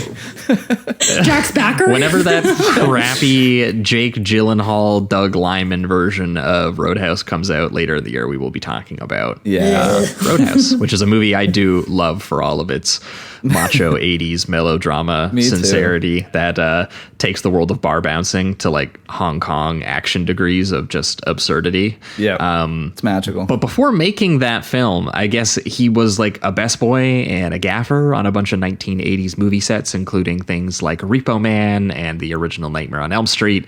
And he met the right contacts to get his first script about a modern Jack the Ripper copycat serial killer sold, which I guess he pitched as like a cash-in on the 100-year anniversary based on the tagline of the film, where it was like 100 years ago in the city of London in the East End slum of Whitechapel, a man shocked the world by murdering, raping, and mutilating 5 women. He was never caught. And then it's just a giant image of James Spader sweating, which I think kind of sells the wrong impression about the movie. I swear, like I've seen this, and I think the week before when we were just kind of letting people know we were going to do it, I called James Spader Jack just because I remembered the title poster, and it's like it just heavily implies that he's going to be the killer. They sell it that way, you know. It's such a weird, which is also a funny thing to do because like this is pre-erotic weirdo screen legend James Spader, like before he rebranded off of like Sex, Lies, and Videotape and Crash and went into things like Secretary. You know, this is around the time he was more known for being like, you know, in teen movies or coming of age movies like Tough Turf or Mannequin or Pretty in Pink or Less Than Zero. Are you saying he wasn't a sex symbol in Mannequin? The actual sweatiest movie that James Spader's ever been in? Well, you know, not as much of like a James sex Spader's criminal. Went to the touch in that film. You know, he became a little bit more obsessive and dark in his sexual screen presence, but he was certainly, you know, a sexy man. You know, he was an attractive guy. Oh yeah, and, you know, my favorite lesbian, James Spader. Yeah, I do love that. But people have been making a meme about Barry Keoghan and at the Globes being like, he's every letter in LGBTQ, and I'm like, James Spader walked so you could run, bitch. Yeah. Yeah, but it I'm is strange. Right. Meg is she's gonna double down. She's gonna triple down on this one. Yeah, Jamie and I unfortunately just can't help you.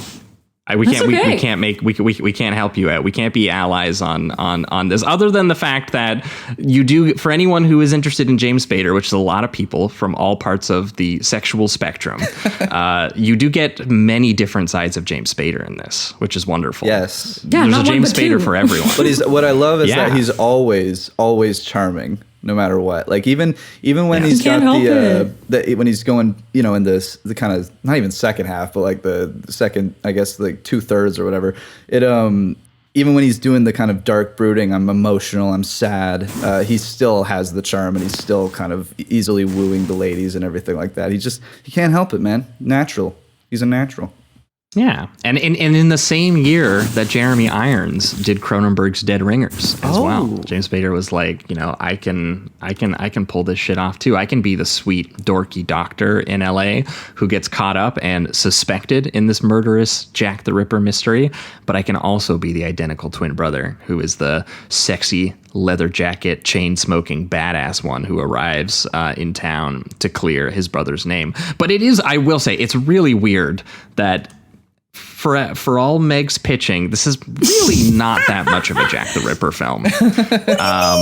Anytime I've told people about it, instantly they're like, oh, cool, James Spader as like Jack the Ripper. And then when I say it's a twins thing, they're like, oh, cool, James Spader as like Dr. Jekyll, Mr. Hyde type thing. I'm like, it's really not that movie. Like, the murder mystery is a subplot in a noirish melodrama movie about a brother with a psychic relationship to his twin brother who accidentally gets murdered by, spoiler alert, a guy who is not even Jack the Ripper, well, which I can't wait to talk about. Yeah.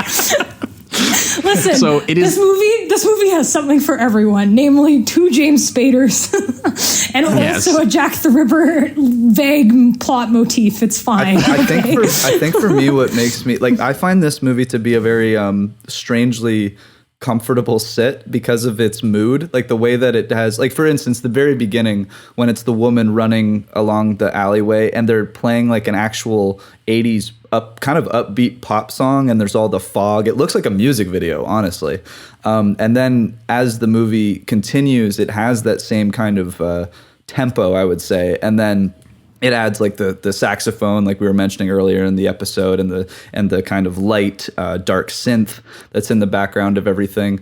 So I just found this movie very easy to watch and just kind of vibe with, even though some of the I don't know. Some of the narrative gets a little strange just in the way that it delivers. What do you mean?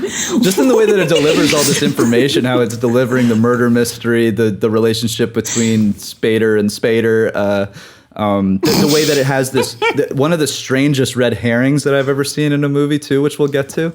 But one of the greatest and I the think funniest you mean the red biggest herrings. brained red herring of all time. Yeah, See, all of these quote unquote flaws are why I think number one, it's good. Number two, why I think it's more of a giallo than a neo-noir. And I say this with love. I think if it were smarter, it would be a neo-noir, but it's not. So I think it's a giallo. I see. That's the large picture of my argument that we will get into later. I will say, for as messy as I think that this movie can be, I actually do really enjoy it, and it is. Yes, yeah, it's by far. I never even thought about, I don't like this thing. It's just that I find it to not be the tightest made film of all time. That's all. There's which is questionable narrative things. That's not something that we necessarily need on the show, as we've talked about absolutely many times. I will say I do like the very basic idea of the script, which is linking Jack the Ripper, as one cop says in the movie, the grandfather of the sex crime. The idea of taking that and being like, well, what's like a sex crime like now? Make it like an 80s sex crime. Make it a movie that stars James Spader. Yeah. Like there you go. It is the logical conclusion of a movie about sex crime. You're like, okay, get James Spader on the phone. I guess make there be two of him. Yeah. Yeah, well, and for me, the reason I jumped to like neo-noir was just because, Manhunter came out only a couple years earlier. We'll talk about it at one point. James Spader literally does the jumping through glass while rock song is playing to get the villain, which is, if that's not a reference to Manhunter, then it's a very happy coincidence that they did the exact same thing.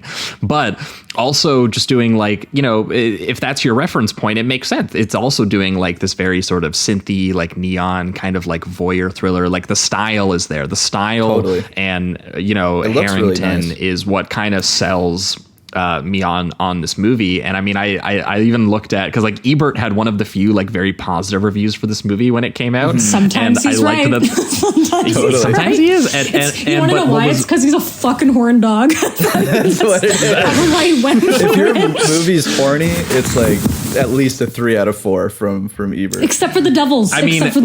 Which is his one. Wow. Well, because I mean, that's kind of punishing you for being horny though a little bit. Like, he doesn't want to feel any guilt for being horny. He's like, fuck this film. Yeah. We did mention with Meg the first time we ever had her on the show that the opening line of his review for Disclosure was complimenting Demi Moore on her Wonder Bra. Yeah. He's a horn dog. But that's his thing. It's right. But his last line of his review for this one was, I think, what kind of made sense for the movie for me, which is that James Spader's bra. Not quite, but he said it's not a great movie, but hold on, there's more to this. But it's the kind of film that makes you curious what Herington is going to do next. Yeah. In the sense that you look at it and you're like, this is enjoyably stylized, and there's something to this, and he gives it, some dark and brooding mood to it at times. There's still some dirtiness to it. There is some attention paid to, sort of character personality, like even if the scenes are written a little funny at times, like James Spader has chemistry with just about every single person he ends up sharing a scene with as both characters, and that helps a movie a lot. It gets you through it, Yeah. Then you just throw in some knockoff Peter Gabriel music, you're good. Considered putting 2 James Spaders in. Yeah, exactly. It's an easy fix. Easy fix. Yeah, and Ebert said it was like he called let him Meg into your writer's room, people. That's what would come out the other side. Yeah, he called him a young actor who I believe has as much promise as anyone of his generation. So he saw this and was like, Spader is a star for sure. And I think he's that guy. That totally checks out when you watch this. I mean, and it's fun too to watch him do the first like 20 minutes is him doing kind of a nerdy, kind of a nerdy character, but he cannot help but have that charm and that wit and just that he's so likable. It's unbelievable, to be honest. And even so, he still has like, you know, some of his colleague Chris. She's really into him, and she's already got. It seems like she already has a boyfriend, but it still shows that it doesn't matter because James Spader. Exactly, that's what I'm saying. He's got that Hawaiian James shirt Spader on. is the world's boyfriend. In a way. Yeah. So he's a fantastic leading man. Yeah, he also exists in a world twice. It's like I'm going to keep hammering home on this point that this is like if you are a James Spader fan. There's two of him here.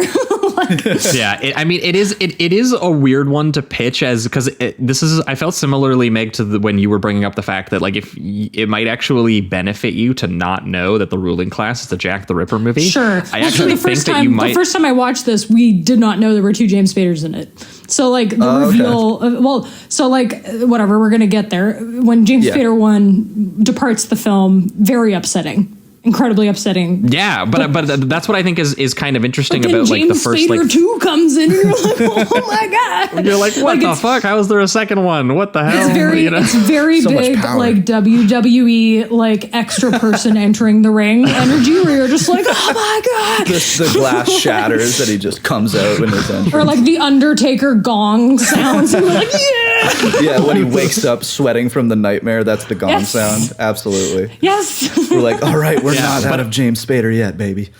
Yeah, exactly. It is a very like great little setup because like the introduction is obviously that woman running through the fog drenched alley and the camera like sneaking up behind her and like lunging at her as like the 80s kind of like pop rock kind of kicks in. But it's our introduction to the fact that there is a serial killer celebrating the 100th anniversary of Jack the Ripper by copying his surgical sex crime tactics and finding precise victims and days times and kind of matching them and everything like that. And it's a spree being investigated in the background of the film by an LAPD the spree is sergeant. Also like over, like the spree has happened. There's one murder left. There's one left. Yeah. If this were a New York Ripper situation, we would watch every single murder like just randomly as it would happen. But in this movie, all the murders have happened. There's just one left. Yeah. Yes. That is kind of the first clue that you're going to spend probably more time with the Spader character as kind of he's figuring all of this out rather than the murder sequences like a serial killer movie would do sometimes. Yeah, well, but I mean, before we even, meet him, we're picking up like with the detectives who are just like, yeah, so there's a Jack the Ripper killer and we haven't got him and he's just about done. So, they're like no more resources to be spent on this. Yeah, like it's like a weird place to kind of like start the script. I do like, though, that it results in us hanging out with Jim Haney is the guy playing the sergeant, who is just one of your go-to movie cops in this era. He's got one of those faces. Eagle-eyed viewers might recognize him as the police captain in Dark Angel or I Come in Peace, that movie where Dolph Lundgren fights a CD slicing alien. So fun. He's also the sheriff in Mick Garris's Sleepwalkers, where he's the one who has the deputy who gets killed with the corn cob. And this was the real kicker of the whole thing. He's the cop in Time After Time. The only other Jack the Ripper themed genre bender. Yeah. Oh, let's go. There you go. Well, is Time After Time Jack the Ripper, but it's Jaws? Like it's about like not telling the public that Jack the Ripper's back because it would ruin the opening of a bridge? Or is that a different Jack the Ripper movie I'm thinking? No, I think that's right, but it's also the time travel one. Yeah. There's also don't get me wrong. There's also time travel. Don't get it twisted. Yeah. So he's the one investigating this Jack the Ripper murderer who is basically he's almost completed his masterwork. And they're just thinking now to consult the psychiatrist, Batera, who is played by Joe Dante, regular Robert Picardo. And he's the one who gets the great line about Jack the Ripper, being the harbinger, the father of the modern sex crime. He looms large in our killer's mind. It is really lovely to see Robert Picardo not under makeup. Like he is very good in makeup, but it is like actually lovely to see him just get to like chew on something for once. Yeah, just On his own stand up terms. and deliver his monologue about, people thought Jack the Ripper was a medical man due to his precise skill of his cutting and his anatomical Well, and also, knowledge. like, not to jump too far ahead, but the, like, later reveal that he's, like, a mama's boy who lives at home for, like, no reason, like, that has no bearing on the plot is so That's funny. another this is Rowdy Herington, the king of the weird red herring that you're like, why was that detail in there? That was really unnecessary, and they just want to make him seem like briefly creepy. But I do like that the whole point of setting this killer up and setting up the fact that he might be a doctor, that is what gets us to James Spader, where he is the young, like, Stanford hotshot in his Hawaiian shirt and Cubs hat and blazer and lab coat combo. With cooler a and more great intelligent bedside than manner everyone. and a heart of gold. Oh, go ahead, Jamie. Were you jumping in? Oh yeah, it's just he's the coolest and most intelligent med student that's ever been. That's essentially what his character is. It's beautiful. Even the way that they have, like, him physically introduced when they're doing the examples of, like, teaching someone how to scalp into a body. He's got his feet up. He's got his pencil in his mouth. He's just like, oh yeah, I already know how to do this. He's got that kind of physical attitude about him. And I do like the little joke: the bigger the scar, the higher the fee. And they all chuckle. They're like, "Oh, we're gonna be so rich." But I do feel I like like his introduction. Him and, like, James Spader, who is medical student, and Peter O'Toole's Jesus would get along, because I feel like they both are like very,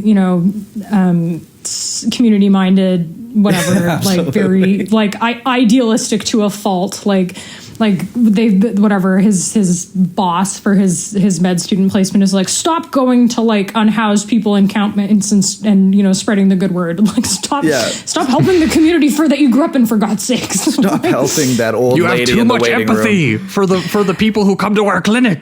Your bedside manner is too good.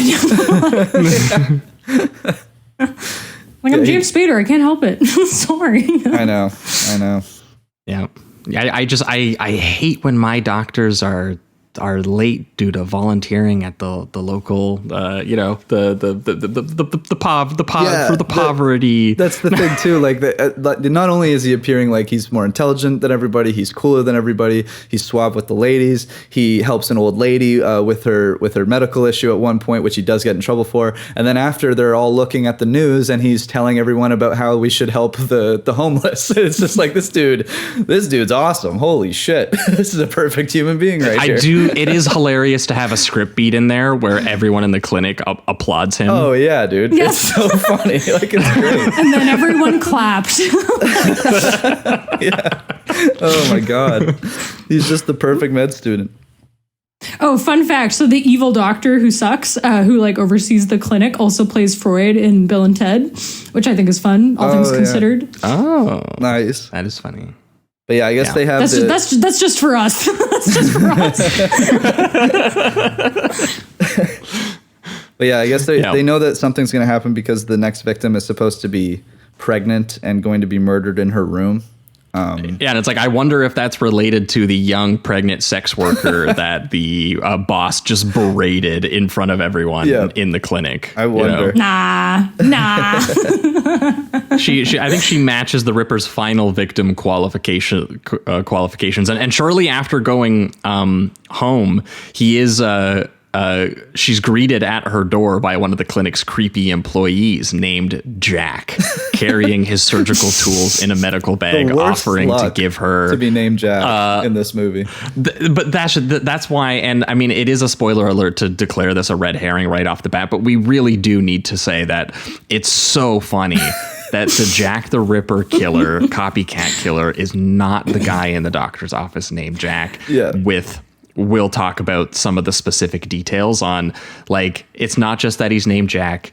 There's a whole bunch of other details that, he's also carrying around the medical bag. He's offering to give her, like, a dirty back alley abortion. Awkward galoot. Like, he's just like, we do learn he like low-key has a heart of gold. Like, he is trying to, like, help in his own way. Yeah. He's also really bad at abortions. That's ultimately what we learn. Well, he's bad at abortions, and he also, like does murder James Spader. Pretty brutally.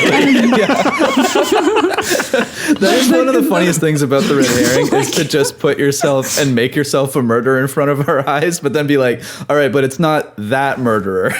That's Which is, I didn't do those murders. I just did this one. Just this one. Just imagine me with like a chalkboard ticking like my Jalo box once more. Like I do feel like that is a Jalo move to be like, he does a murder, but he doesn't do the murder.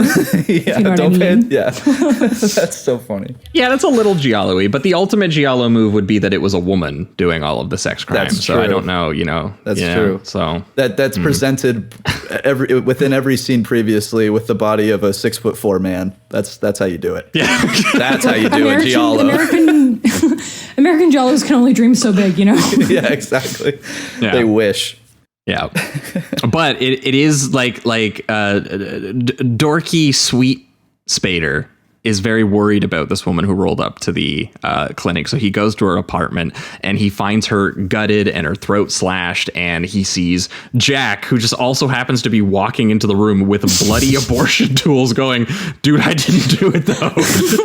I know what this I swear like. to God. The worst timing ever. I know how this looks. Yeah.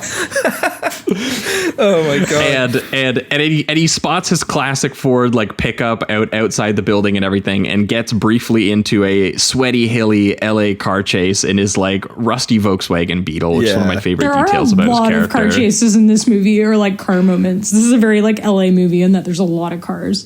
Yeah, him doing that. Yeah, which again, speaking of the movie, great. The rest of the film, it is weird that it's just all of a sudden it just breaks into a.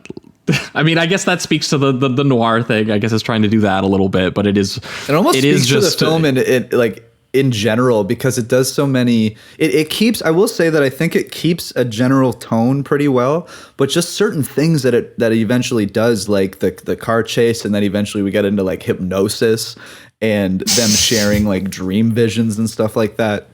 It just. It is consistent in its tone, but it does a lot of strange things in between for kind of short periods of time, and then it becomes more of Spader just trying to find out who's doing this or who killed his brother, essentially. These are all green flags for me. Yeah, but it really doesn't end up mattering that whether the guy actually killed her or just performed a really horrible botched abortion or not, because he's so scared about having the cops called on him about being the Jack the Ripper. Because he's like, dude, look, my name's Jack. I just I know my name's accidentally Jack. I just killed someone with a bunch of surgical tools. I get it. And he becomes the killer anyway by strangling Spader and staging it like a suicide by hanging at the clinic, which is actually a really to really tie the room together. Yes, and it is a tense and well shot little scene, because the actual stringing up process is really drawn out. Yes. And the clinic is only lit by the neon red of the emergency exit, and we just shockingly watch who we presume to be the lead of the film just die a really slow, painful death, where he chokes him out at first and then starts yanking him across the floor with the noose, and then he wakes up in time to get hanged again when he gets strung up the second time. What I find really interesting about it is Jack, because once again we have established already just within our knowledge now, because we've seen the movie, that this is a red herring. But so I would expect him in this defensive state to just do that initial strangle, and then he dies, and you could still pull it off it was an impulsive move of self-defense because he doesn't want to go to prison or whatever. But then they have the moment where he then hangs him, then he gets loose, and then he drags him. James Spader starts to crawl away, and so he wraps the noose around him and then pulls him from 15 feet away and just holds him there. There's some serial killer deliberation. Yeah, I'm dude, you're taking a while to do this. I don't think it's an impulsive move any longer, and it's that was kind of strange. It's that level of overkill too that feels very Jalo to me. Like the overkill of it. I like that feels. I'm gonna keep banging on this gong. Feels more Jalo than. And what's interesting too is that he sets up the chair so that it looks like a suicide, but almost immediately the cops are like, "No, this was a murder." So that whole setup doesn't really do anything. I get why he would do it. Some fucking idiot staged this. Yes, yeah, exactly. They knew I bet it was a guy named Jack. Yeah. Oh man. But this is where I guess the hot James Spader brooding too. James Spader is initiated. The other one was named John, kind of a boring name. Now we got Rick. He's the Fucking, tortured badass and a strange twin brother with his one earring, his scar, his leather jacket. It's like kind of his swoopy, wavy hair that goes to the side a little bit, but it's spiky. It's not a muscle shirt, leather jacket combo. Right. Something for everyone. It's the best. Yeah.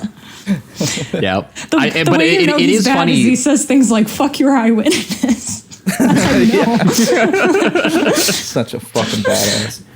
And I do like the cut from like the brother being killed and then Spader waking up in bed, because it's a very discombobulating moment where you also go, it does, like, that sequence did feel overkill. It did feel like a nightmare sequence, and he was having a nightmare, but it was a very vivid nightmare. And when he turns up at the scene of the crime, it was like, oh, this nightmare was an actual thing that was happening. And so then he goes, my brother didn't kill himself. I saw someone's hands. I saw someone pulling it. Yeah. When he shows up to the scene of the crime and all the reporters are like, huh? Because you look like the corpse. Yeah, I do like hearing the actual reactions you have in the background from the cops seeing him just pull up. They're like, wait, what didn't we just put you in the ambulance? I thought that was pretty funny. Yeah, and I love that the cops find the body and before they've even done like any work, they're like, we're already calling the press conference. We're going to announce that this guy was the killer the whole time, even though his brother is here being like, dude, I'm a witness and this is a frame job. And they're like, we don't fucking care. Man, the cops in this movie suck so much. It's so funny. Like, they're so bad at their jobs, and it makes me laugh. Like, their greatest wish is just for all of this to go away. Definitely.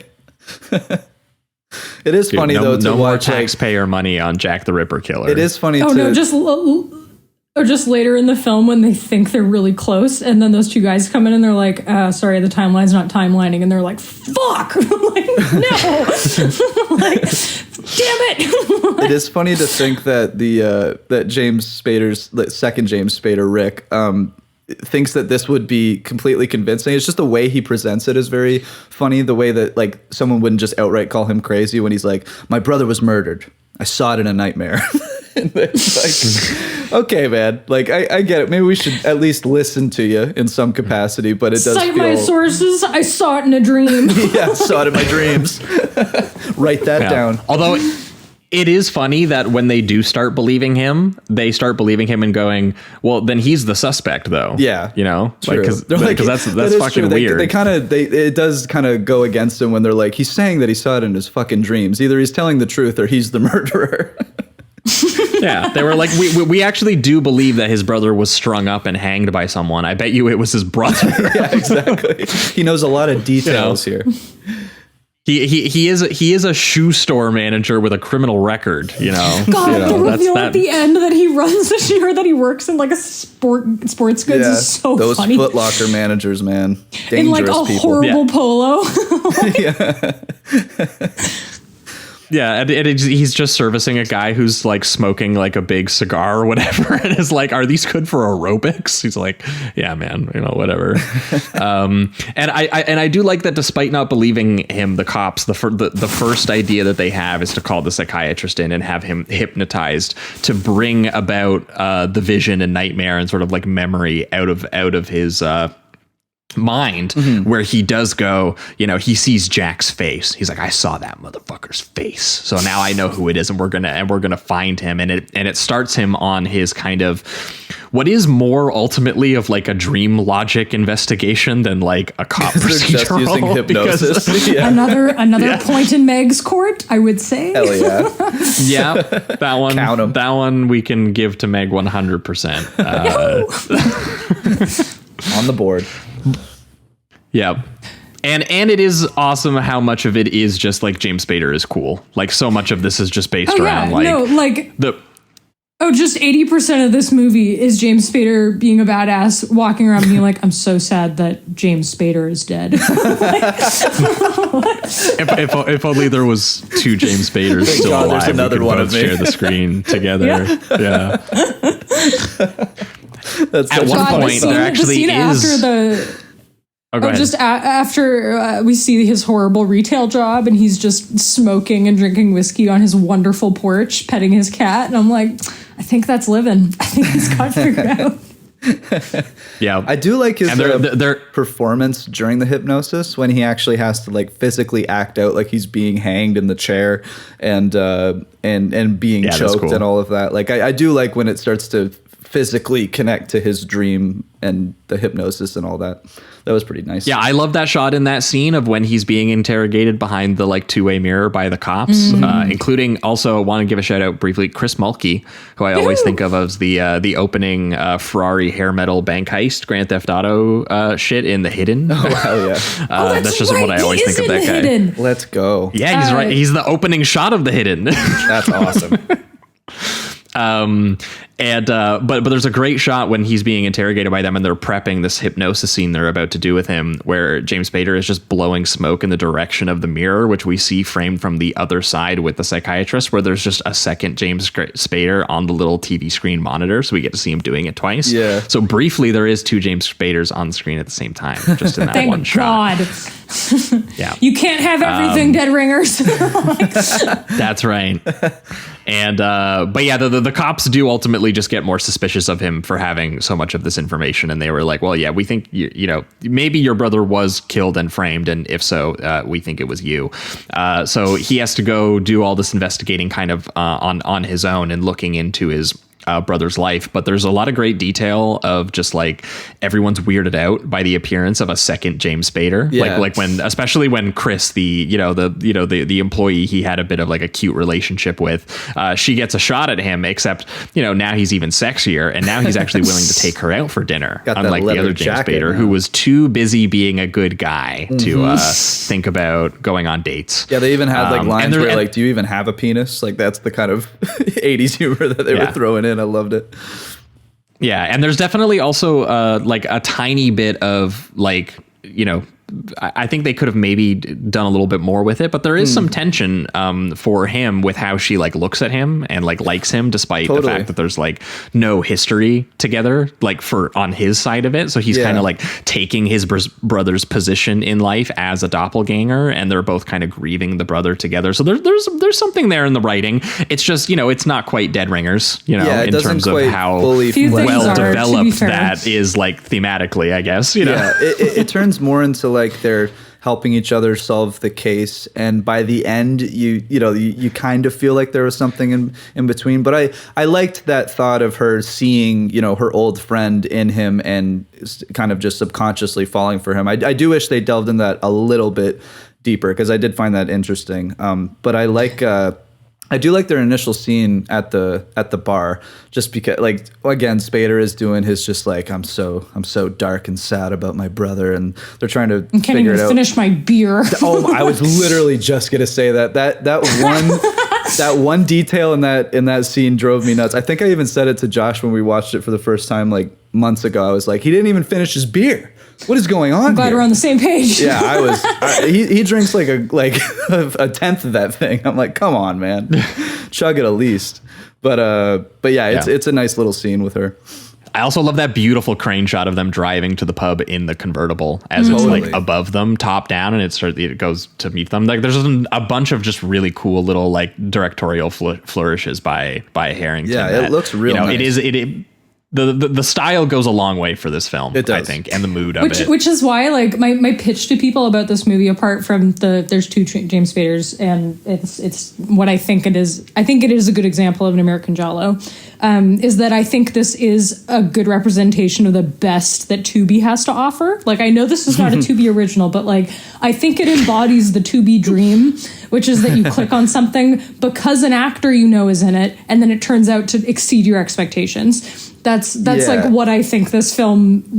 That's the pitch for me. And it kind of has those strange flourishes a little bit, like something that doesn't. I would argue like doesn't totally all come together in fruition, but there's a lot of just strange qualities throughout the entire thing that makes it its own entity a little bit. Yeah, like maybe not a diamond in the rough, but like a very cool rock from the beach is like, it's the to-be dream. So good. Yeah.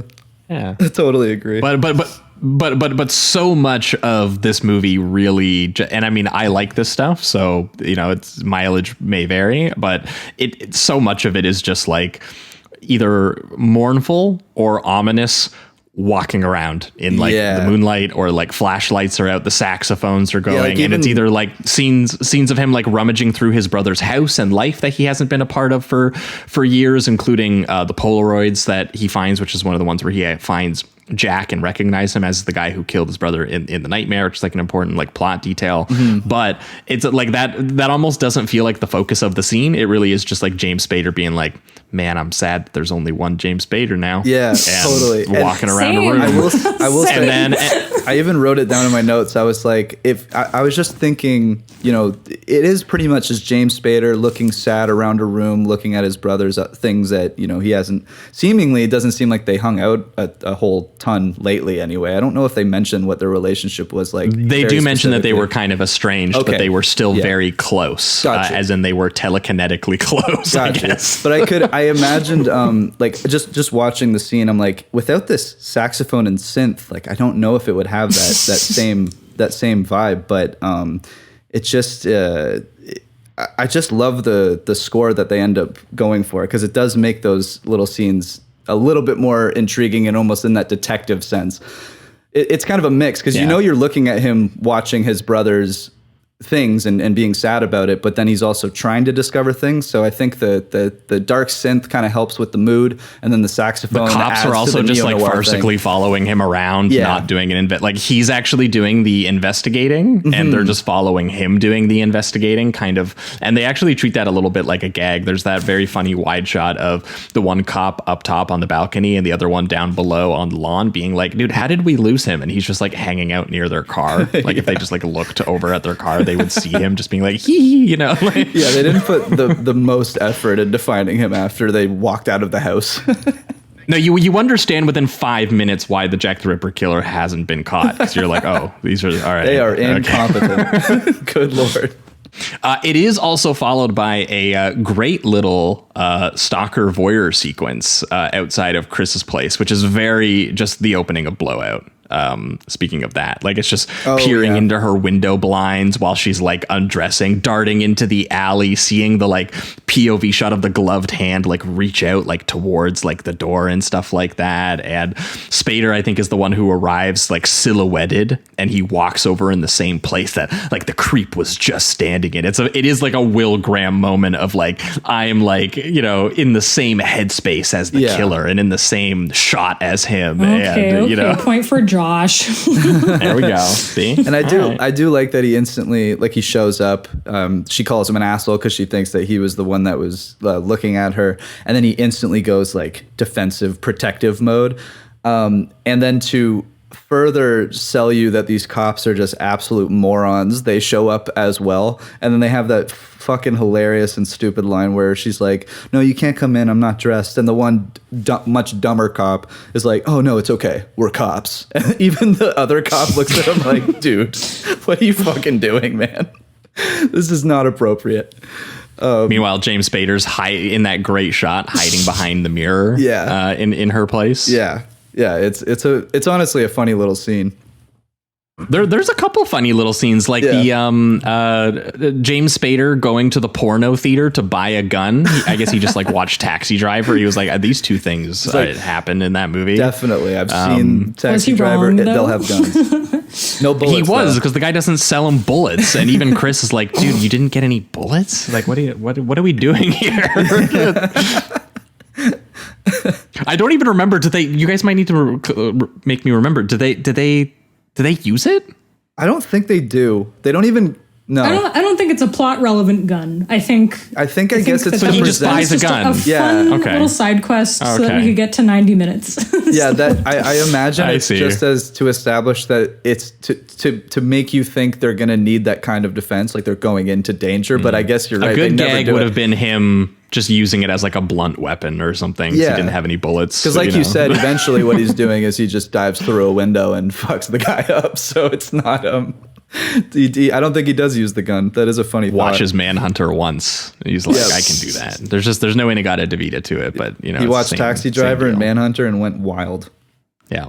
but it is one of those things too where they also need to clear out that it's also not Jack. Like Spader is he's spending this whole time trying to hunt down this guy he saw in his dream, which is Jack, and he's like, well, Jack killed my brother, so this guy must be the guy. And he's like, he has a bloody medical bag, and that's what's kind of so funny about this movie is that there really isn't like much of a mystery because they really show you one guy who it is, and they're like, it's so obvious that it's this guy that you have to on some level as a trained viewer be like, okay, well, it's not this guy, but they're really not giving you a whole lot.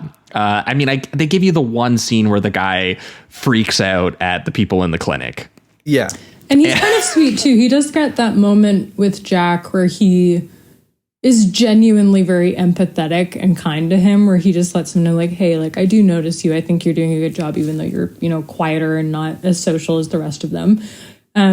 Which is weird. Like, I feel like that scene was supposed to read as creepy as like the doctor being like, my protege, you're doing great. Like, you're doing the murder. That's excellent. But instead it reads as like this actually very tender moment of mentorship. Which I do think actually plays into the movie's favor in that it just like makes it even more kind of like sticky, confounding, and complicated. And I don't know. Yeah. Oh, also Rod Loomis, who's the guy who plays the boss doctor, Sidney Tannerson, kind of a weird name. Also the guy who directs the TV bit in Body Double. Oh, okay. Hey, that's awesome. The De Palma of it all. Go. Rod Loomis. Yeah. Loomis. There it is. Yeah. There was this detail I thought was really funny, and we haven't mentioned it yet, but Rick has martial arts skills somehow. Oh my God, I forgot. There are several scenes where he's not just like tackling somebody or wrestling someone like you'd normally see in someone that doesn't know how to fight, but like is trying his best. He's straight up doing like high kicks, punches, uppercuts. This guy is taking out, I think it's a couple people. He has a fight with Jack, and I think he has another brief fight with someone else, if I'm not mistaken. But he's straight up like, he's got the hands up. He's doing high kicks. I just was like, Rick's got some background here that we're not sure about. Roadhouse is just around the corner. Exactly. Yeah, he's prepping for Roadhouse. He also works at a sports center. Maybe he like is watching a lot of like instructional tapes. Yep. It's just, it comes natural to him. But I thought that detail was funny when they start to get into the physical scuffles, because it feels kind of out of place from everything else we've seen from him. He just seems like such a cool, calm, collected guy. And you'd think that, he'd have a rough around the edges, maybe fighting bone in him, but just the way he fights he knows in Kung Fu. It's so funny. So yeah, I really enjoyed that.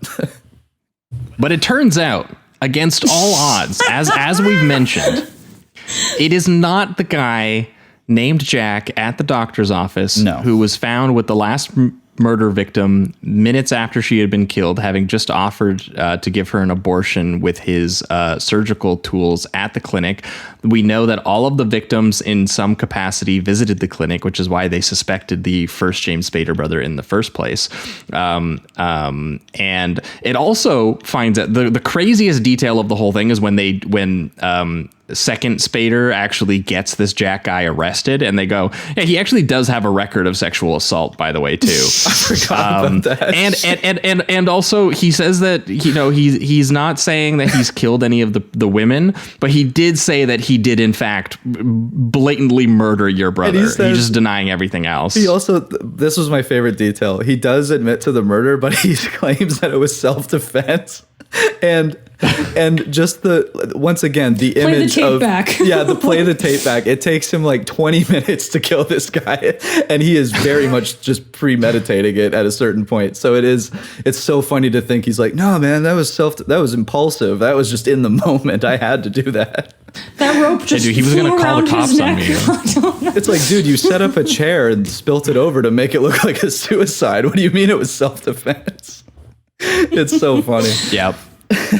But it doesn't matter. It all turns out to be the most extremely elaborate red herring I've ever seen in a movie. That's right. And after Spader 2 breaks into his house and gets into a fight with him, resulting in his arrest, we find out that it wasn't him at all, but it was the asshole boss, Dr. Sidney Tannerson at the clinic, whose only prior scenes were him berating his staff and all the poor people who came into his clinic, which speaks to the sort of reactionary rantings of Peter O'Toole as Jack the Ripper as well. But then also just the one scene where he's like, Jack, you're a good employee. I like you.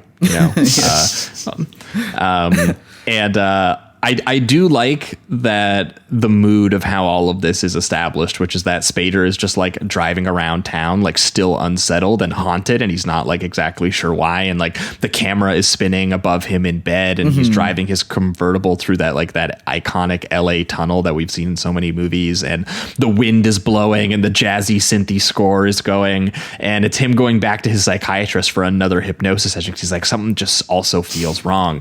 You need to hypnotize me again. I don't care that I woke your mom up. You gotta hypnotize me. Oh wait, that's when the gun comes in. Doesn't a gun come in? It's the doctors, though, I think. Briefly, the doctor thinks about shooting him, which I don't understand exactly why. I guess maybe he's meant to be scared that he's the killer. That's what I think. Is that what it is? That's what I think it was. Or the film was trying to do another red herring where they're like, maybe it's actually the psychologist because he's taking out the gun. But I think it was because he felt threatened by Spader. It's such a weird throwaway moment. Either one of those, I guess, works technically within the film, but I wasn't entirely sure exactly what it was going for. Why not both? But I think either way it does work in a way. So yeah. Yeah, but then it's so funny. He hypnotizes him, and he's like, "Okay, what if I hypnotize you for like 1 second longer than last time?" And then he sees the other doctor who was hanging out in the building at the same time. We got him. And so and that's it. They were like, oh my God, it's the other doctor. So the final set piece is Spader, knowing the killer is still out there, ripping his way over to Chris's place where he knows that she's in danger, presuming that, he's going to kill her, even though his spree should be done technically. I mean, I guess he's getting a little cocky now. He's like, I got away with it, so I guess we'll start it up again. Yeah.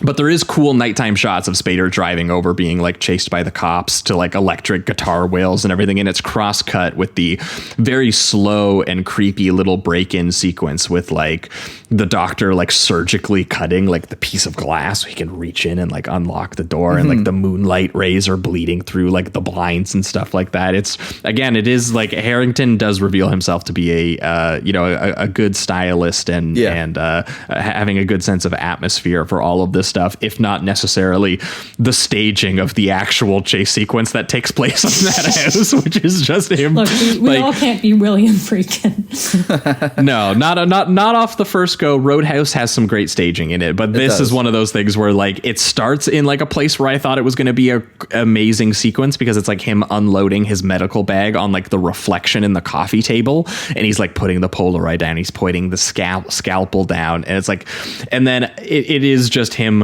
approaching her with a scalpel, making an evil face until she wakes up, and then she just starts like running in various rooms around the house, and they start just kind of like running into each other in like these like handheld shots and stuff, and it's a little silly. Yeah, it's choreography. It's a little bit silly, and I will say he takes way too much time if he was trying to pull off a murder. Like he really you're right when it says that slow creep up to her until she finally like wakes up, screams, hits him in the face, and then rolls over. I'm like, dude, you missed she was your shot. asleep. You're a really bad murderer. This is bad. You do all those other murders so good. Yeah, exactly. These cops really suck, huh? And well, what's funny about this ending too, just given that they still kind of have an idea, I think, unless I'm remembering incorrectly, that it could still be Spader as the suspect. So he dives through the window to save. That's why they're chasing him. Yeah. Right. Like, So- that's the cops only arrive at this place at all because they're still chasing Spader, and Spader's the only one who does the investigating work, which I also want to clarify is not through any investigating work.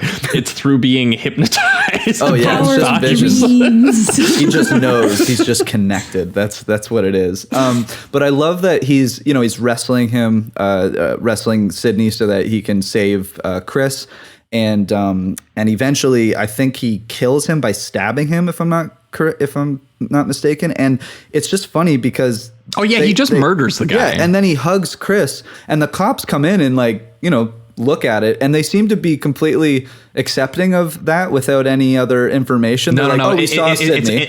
It's not until the detective comes in and swats their guns when he goes, "Hey, not this guy. This guy's cool." Yeah, this guy's cool. No further investigation needed. Sydney showed up. At first, the cops are totally going in there to just like shoot Spader as well, and they're going to be like, "Dude, you just murdered a guy. What the fuck?" That would have been a wild ending. So I guess you're just supposed to assume that the cops saw Sydney and then realized that he must be the killer. So we're not going to shoot Jack right now, or Rick rather.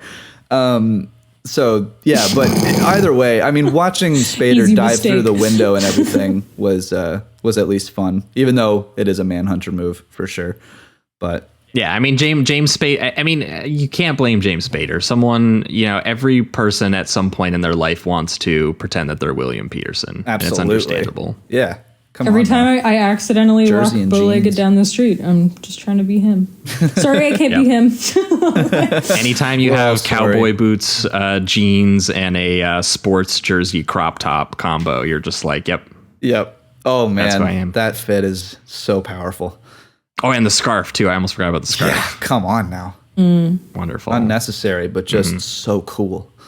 But yeah, I do like that they wrap it up with the same pop song as well. I think there's just something about me that loves the kind of the nostalgia of that 80s pop, kind of pop rock song that shows up in some of these, even though we've just witnessed murders and it wasn't all that. I mean, it was fun, but the James is like, I just want to vibe. Yeah, I just love. It's like, even no matter what you've presented to me, if I can vibe after, 3 stars, well done. You get it. Yeah, I totally get it. Spader power. Yeah, well, I feel quite similarly. If we're pivoting towards the reductive rating round, this was a solid 3 for me. Yeah. And on rewatch, maybe even a higher 3. Yeah, I think it's a strong 3. Yes. I had a good time with this because, like, despite the fact that it is very strange that it really is not that much of a Jack the Ripper film.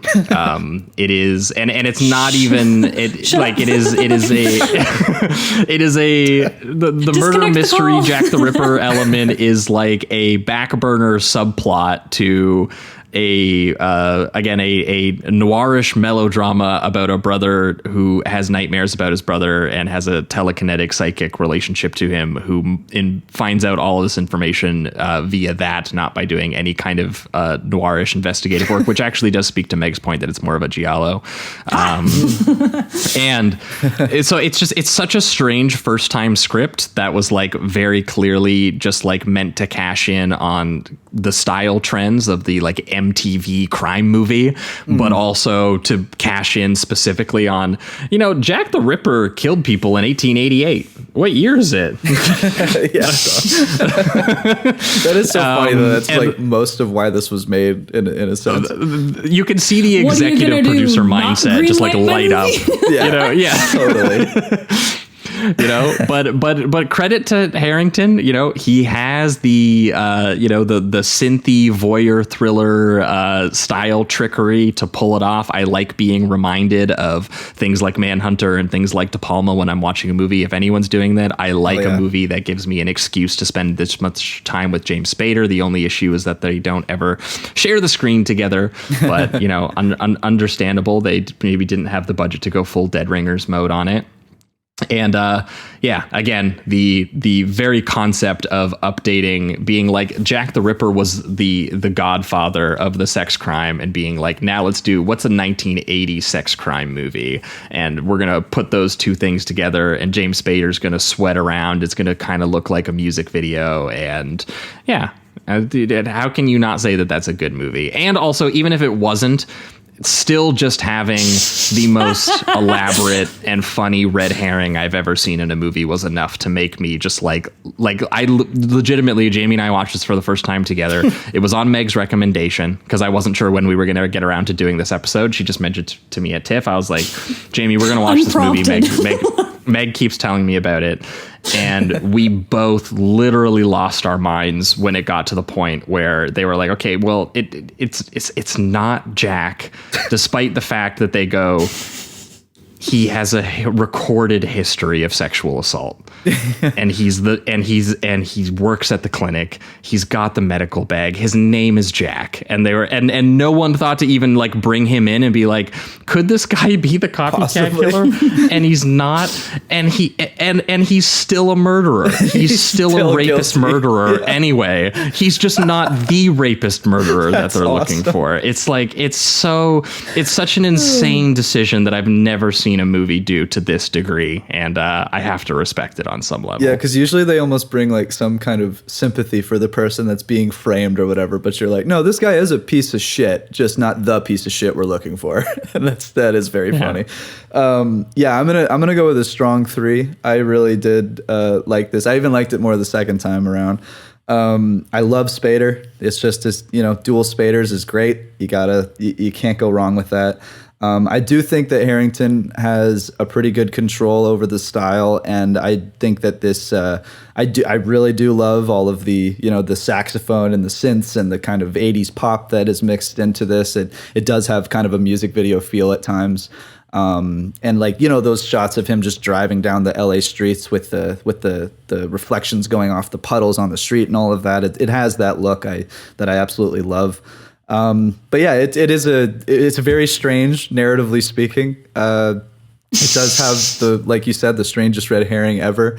That honestly becomes kind of comical just the more that it dives into the case, and then you see this murderer saying stuff like it was self-defense when we've seen the entire context, and it honestly looks like in that scene he means that wholeheartedly as a character. So it I don't know if it was just him as a character kind of just trying to lie to himself or lie to the people to get through the situation he was in, or if it was kind of a miscommunication between the director doing that scene and then it being included in the narrative later. But either way, I think it still works for me. This is a lot of fun, and I'd recommend it for sure. It is a little messy, just in the sense that its focus isn't what you'd think it would be, and maybe that's kind of jarring in a way. But yeah, I do like it a lot. I do like it. So yeah, strong 3. For you, Meg. I love mess. 3.5 to 4, depending on the day. I don't know. I've listen. I've watched a lot of Jack the Ripper movies, and the best ones use Jack the Ripper as a lens to talk about something completely different. I think if every Jack the Ripper movie was just the tenant or whatever, the lodger. Like I've seen so many lodger movies. Like, we don't need any more. It's fine.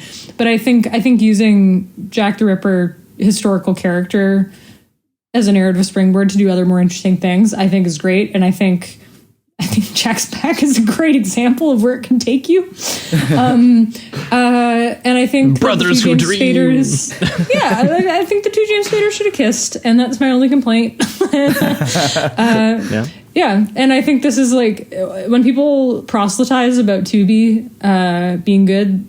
These are the sort of discoveries they're talking about. Like this feels like a true bargain bin discovery, and or like a late night watch discovery that makes you want to tell all your friends about it. And it is on Tubi. That's good. It's on Tubi. It's on Plex. It's 90 minutes.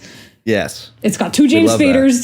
That is a great economic you get badass deal. sex god James Spader, and you also get like Stargate James Spader. You get both in one movie. Yeah. Exactly. What more could you ask for?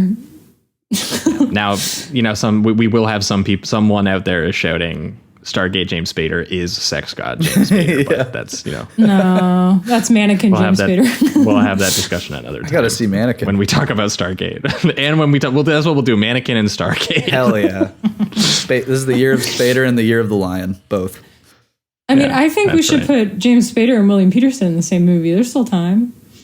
Ooh. We need to, you know what? Both of them are movie traders because both of them went to television for the money. I was going to say, did William Peterson not get a guest slot on the blacklist? That should have happened if that didn't happen. I feel like we need to lure them back to the screen and make them either fight or kiss. And they got to be wearing scarves while they're doing it. They can both play Jack the Ripper, and it can be a to be original, and I will watch. Hell yeah. That'd be amazing. Is the blacklist still on? Did I just say? Who knows? I don't know. There's simply no way of knowing that kind of thing. It's pretty insane that there was at the very minimum there was 10 years of everyone's grandpa's favorite show starring James Spader for a while. There. Oh yeah. Make that coin, bud. That's all I gotta say. Hell yeah. TV grandpa money. I think that will wrap it up for Jack's Back and for this week's episode. Once again, that was The Ruling Class from 1972 and Jack's Back from 1988. Thanks so much, Meg, for joining us and for bringing these very bizarre Jack the Ripper films that I would not have known probably were. I mean, Jack's Back, a little bit more obvious. The Ruling Class, I would have had no idea that was a Jack the Ripper film unless you told me. So yeah, that was insane. Look, my objective is just to continue to bamboozle both of you. That's my only objective here. I'm Val Kilmer in Tombstone. I have not yet begun to defile myself. That's the objective. That's the mission statement. It is fun whenever Josh tells me you're coming on. I know it's going to be weird and wild, and I always look forward to it. Great, excellent. That's the goal. It's the Meg guarantee, the Meg's trick. Oh yeah, that's what she does. Yeah, but Meg, what's going on in your world? You got any writing coming up? Anything to promote while you're here? Yeah, you can find me on Film School Rejects, previous work over at Cinescope, and I am on the site formerly known as Twitter at The Worst Nun, and at the same name on Blue Sky. And I'm also on Letterboxd. True. I think also maybe is The Worst Nun. I don't know. Yeah. And I do. Maybe I'll send the link to you, Josh. I do have a list of Jack the Ripper movies that I did for Film School Rejects. Do you? That sounds great. Oh yeah. One of them might be. One of them is definitely. Are you Googling? No. Maybe we can link it so that people can just go Jack the Ripper mode. Yeah, you'll have to send it to me so I can link it in the bottom of the episode. If you listen to this whole thing and you were like, you know what, I need more. Unhinged Meg Shields recommends Jack the Ripper movies. I think so. Yeah. If you can't find it, I'll send you the link. But that's where I am. Yeah, I do like this one here. 10 Udo Kier horror movies for absolute freaks. That's good. Yeah. I tried to get The Kingdom on there, but I was informed that it is not a movie, which is unfortunate. Well, that's bullshit. Yeah. Not true. Even isn't it on Letterboxd? Therefore, movie. I watched it at a film festival, so if I watch the whole thing in one sitting, movie. Exactly. If I watch it on movie. So. Yeah. Exactly. But for our listeners, we are going to be back in 1 week's time where I got to pull this up for a second here where, we are going to be going brain flattening, unhinged 90s thriller mode. We are going to be doing the pairing that you guys over on the Patreon have been asking for a while of Russell Mulcahy's 1991 Ricochet, starring Denzel Washington and John Lithgow. Is it ever starring Lithgow? Yep. Starring John Lithgow as a man more evil than Jack the Ripper, and it has a more elaborate plan than the red herring that we discussed in Jack's Back. So I can't wait for you all to hear us talk about that. It's going to be insane. No one's and dog the is pairing. safe. was a little film called Freeway. Oh, yeah. Directed by Matthew Bright.